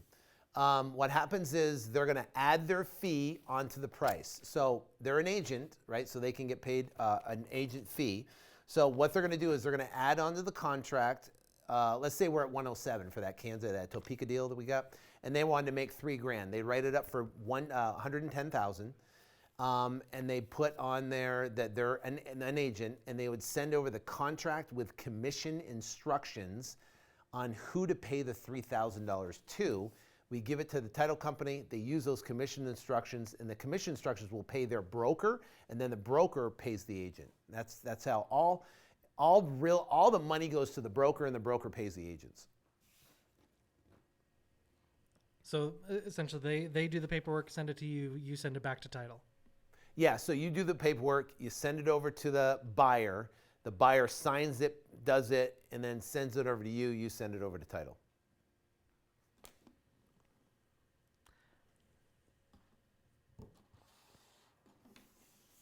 You guys have got good questions. So back to that one question about WFG in Seattle. Can Okay. we go deeper into how to switch from the B2C contract to an assignment contract? Yeah, so essentially, let's say you got 15 days to close with a buyer. You send them the drafted purchase contract. You get it back. They have 24 hours to essentially put their deposit in, right? They got to put their deposit in to make the contract valid. They put their contract in. Now it's good to go. Title company then pulls all the title reports, gathers the information. You're dealing with a seller, and then 72 hours before you close the deal, you send over and say, "Hey, listen, Mr. Buyer, we're flipping this to an assignment contract. We're going to do an assignment. So I'm going to get you your assignment contract." You send them over the assignment contract with basically the one we showed you, with all that filled out, with all the information. They sign it, they send it back, or they send it over to title, and now you proceed forward toward the closing as an assignment. The title company all the way through already knows you're doing an assignment. If you use Clothesline, Michael Bell, I've already discussed this. This is our process of what we do. We get a contract, we send a contract. Then he knows we're going to turn it, that all the transactions we do are assignments. He'll know that once we get the earnest money, then before closing, we'll send over an assignment agreement that's agreed on by the buyer and the seller, and then we'll move to closing. Well, we got about 10 more. 25 more? Yeah. What are recommendations when some of these small cities only have a small amount of data for pre-foreclosure and delinquent data? I pulled several cities in the surrounding metro areas and only found 50 leads per city. Do you still target those cities? You can, but maybe open it up. Maybe target a couple more of the cities, but make sure it has flipper data. I mean, if you only have 50 and you have a lot of flippers, then that's, and you have 100 flippers, 80 flippers, it's good. But if you pull out tax delinquent properties or pre-foreclosure, there's 50 to 100 of them, and then you turn over and you go to, and there's like 4 flippers, 5 flippers, I would move away from a city like that because there's a good chance that population is not over 50,000. If you get a population of 50,000 plus, and it's an hour outside a major city, then there's going to be tax delinquents. There's going to be stuff. But if the smaller cities, you're not going to see that stuff. You're not going to find a lot of good data for that. What's your strategy for negotiating second liens? Oh boy. It's a whole process. It's a whole different course on that. I mean, we have different contracts. We have letter of intents. We send the lenders. Typically the first mortgage has to be in default. So the second liens and third liens are essentially going to get nothing. Or if they're a potential of bankruptcy situation where the seller is threatening bankruptcy, that could be used to negotiate second liens. But it's definitely a process. and it's a lengthy answer. I could do a to ask me. Well, we could do like a coaching call specifically on that if we wanted. How much knowledge is too much and how much is too little when it comes to the A to B contract? Understanding enough to walk the seller through it and any questions they have. Is it a waste of time to get an attorney to help explain it? No, it's their responsibility to get their attorney if they want an attorney to look it over, if they should. I can tell you, if you do what I'm telling you, then most of the sellers are going to be motivated that they're just going to want to get their house sold. They're not going to nitpick you unless they're a green personality type on the contract. And then I would suggest and say, hey, listen, I'm not an attorney. I can't give you legal advice, but why don't you talk to an attorney? If you have any questions, let me know. So the bottom line for you is to take action. You don't have to have all the answers. It's better to take action, and if you can't answer a question about the contract, then and you get an answer, hey, I have a question about the contract, then just email Chelsea at help@Flip2Freedom. Ask in our private membership group, or if we're on one of our weekly calls, just ask about it. And once you get that question answered, you'll never have it again. But there's two types of people that approach courses like this. There's the person that just takes action and learns as they go, and they take action and then they'll go into the information and they'll search for the information, which is all there in the course, search for the information as it's needed. And then there's the other personality type that wants to learn it all so they feel comfortable before they can take action. The most successful students have a combination of both, meaning they'll learn the information in week one and then they'll apply it. Then they'll get a contract. Then they go, oh, I got a contract now. Then I've got to find a buyer. Then they'll learn the information in week two and then they'll turn around, or they'll learn information, they'll market, they'll start their marketing. But they're not really going to dive into week 2 or week 3 or week 4 yet. They want to do the first step, which is getting the phone ring, talking to sellers. Now they're talking to sellers, and then they go, okay, week 2, I got to learn the scripts and talk to them. Now they start learning the scripts and talking. And it's okay to screw up. And now they go, holy cow, I got a contract. Now what do I do? Then boom, now they dive in, they learn the information on how to find the buyers. And I've seen most successful students kind of operate that way. Because what happens is you learn all the information, you got so many questions and you feel like you have to have all the questions answered before you can take action, that will inhibit your success, right? There has to be an element of action as you learn versus learning everything, because you will never know right now as much as I know, right? Where you stand right now, right? And that's not an ego thing, that's just a time thing, meaning I've been doing it for 17 years. And there's still information in things that come up that I don't know, and it's okay. But it's not going to stop me from taking action. Taking action is where you learn the most, right?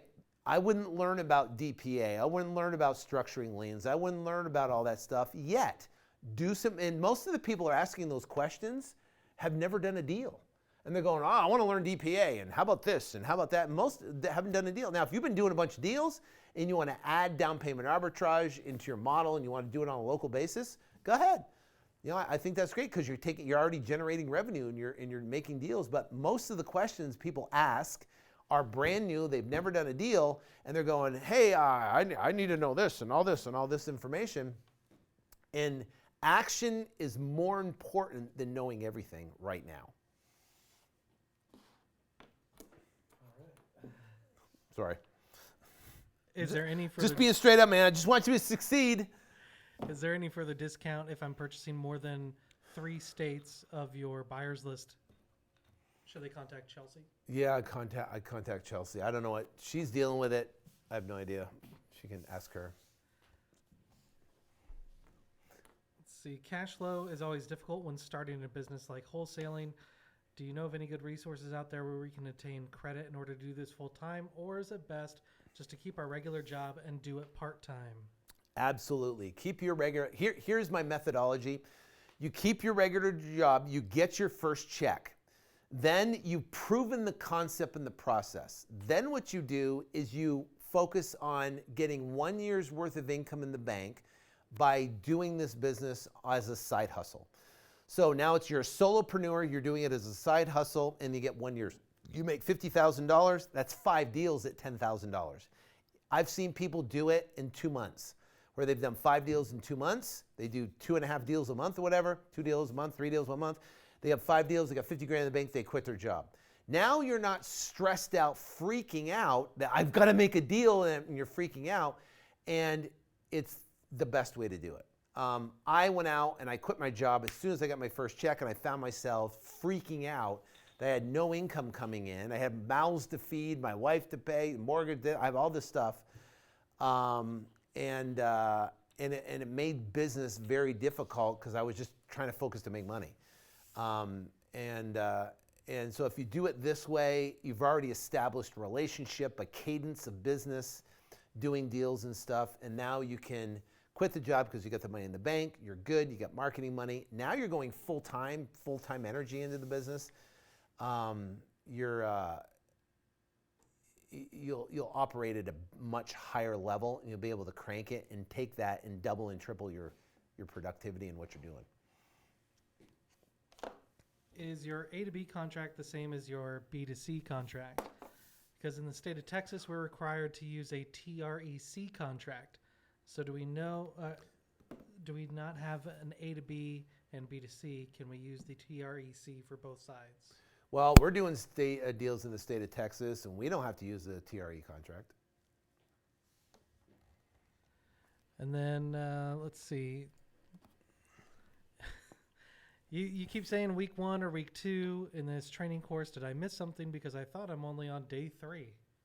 Okay, so this course right here was recorded in.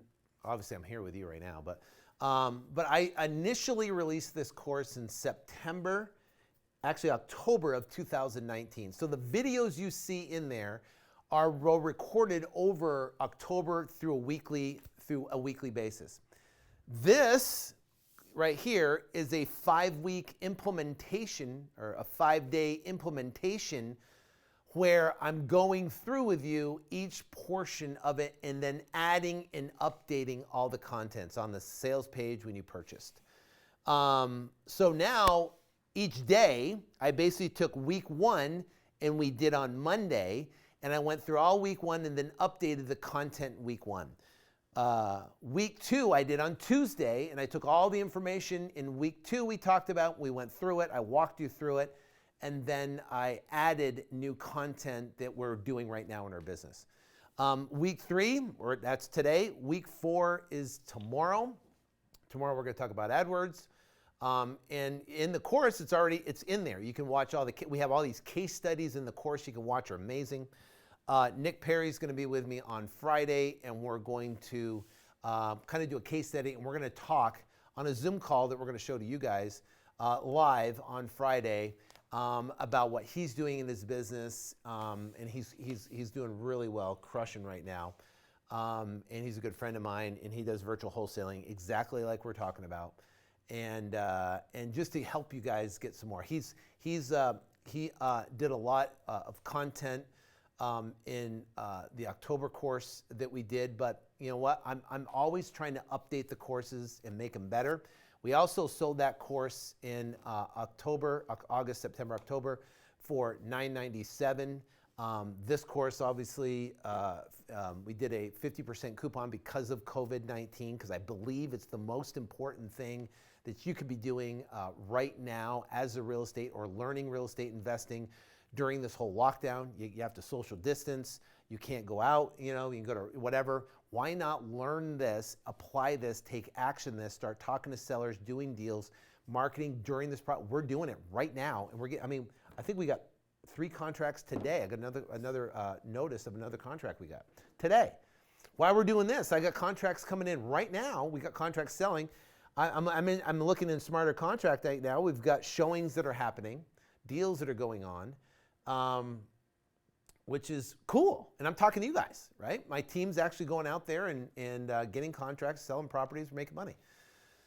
Right now during this, I want that for you. That's why I put this course together, to be able to do it, because, education is a hobby for me. I love it. I love changing people's lives. I want to meet you at one of our live events when we eventually can have live events one day, shake your hand, give you a high five, and hear your success story of what you accomplished and what you've done. Real estate's my full-time gig. I buy large apartment complexes and I do deals every single day. This education stuff is a hobby. I love it. It's a blast. I love teaching. I'm in my, literally time. They always say to find something you love and do it. I love teaching. I love, and I love when I can share an idea with somebody. When I find something new, I'm so excited about it and I think of you. And I can't wait to go, let me perfect this so I can share it with you. Let me learn this and I can share it with you. When anything I do in my real estate business, I get so excited about learning it so I can perfect it and share it with you. So it can make an impact. So you can pay for speed. You can shorten that time. The relationships that I built, like with Michael Bell and Clothesline, giving that to you, to help you, to make a difference in you. I love that, and that's my passion. Real estate's my passion. Education is my passion, and everything we do works. It's not like I've done real estate years ago or 5 years ago, and now I'm trying to do it now. And you know what I mean? This is what I do. What I'm teaching you is what I do every day, all day, every day. And we're doing it right now in this business, and it's the most timely, training that you will not find anybody. I was just right before I started this training at noon, I was probably some of the top real estate educators in the marketplace today, real estate training educators. And none of them, first off, most of them don't even do real estate. Most of them just teach, right? They don't do real estate, they just teach. They just make courses and sell courses. I don't do that. I do real estate, it's my primary source of income, and then I teach, because I love to teach. But I was on with the most predominant, people, all the gurus, big names, of anybody selling this online education, real estate education. No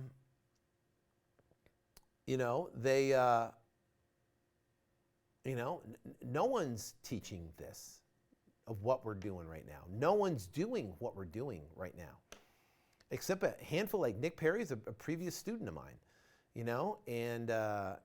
and he went national and done some cool stuff. You might know some other people like Rafael Vargas. He's listened to my all my content and stuff like that. Learned wholesaling when he lived in his basement with in his mother's basement. There's a lot of people that are out there in the space right now that have come from my education. And the only reason I stay relevant is because I love real estate. I love doing real estate, doing deals. And when I stop doing real estate is when I'll stop teaching what I'm doing, because I can't stand here in front of you with a sincere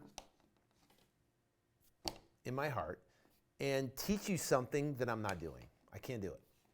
I just to make it up to make money. I've never done that. I can't imagine doing that. I would never want to do that.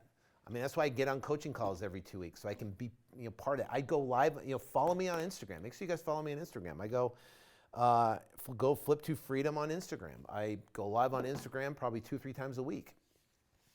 Because I love to teach. So, yeah, that's my. I don't know what the question was, but that's it. Are you serious? We did it? We did it! Okay, back tomorrow.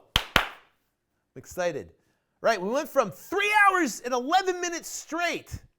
High five, guys. Bam! You crushed it. And thank you so much for being here and listening to me ramble. Anyways, the bottom line is thank you. We'll be back tomorrow at 1 o'clock. Tomorrow we're going to have fun. We're going to talk about AdWords. I'm going to take you into my AdWords account. We're going to talk about structuring campaigns. I'm going to give you the top 10 keywords to structure. We're going to talk about how to set up a campaign correctly and get you off to the races on that. So we'll be back tomorrow. Have a blessed evening. Stay safe. Wash your hands. Don't touch your face. Stay away from people. Keep that social distancing. And we will get out of this on the other side. And it's going to be right back to where it was. And we're going to be cranking. But you're going to be smarter. You're going to know this business model. And you're going to go out there and you're going to crank it. So I'm excited for you. God bless. I'll see you tomorrow.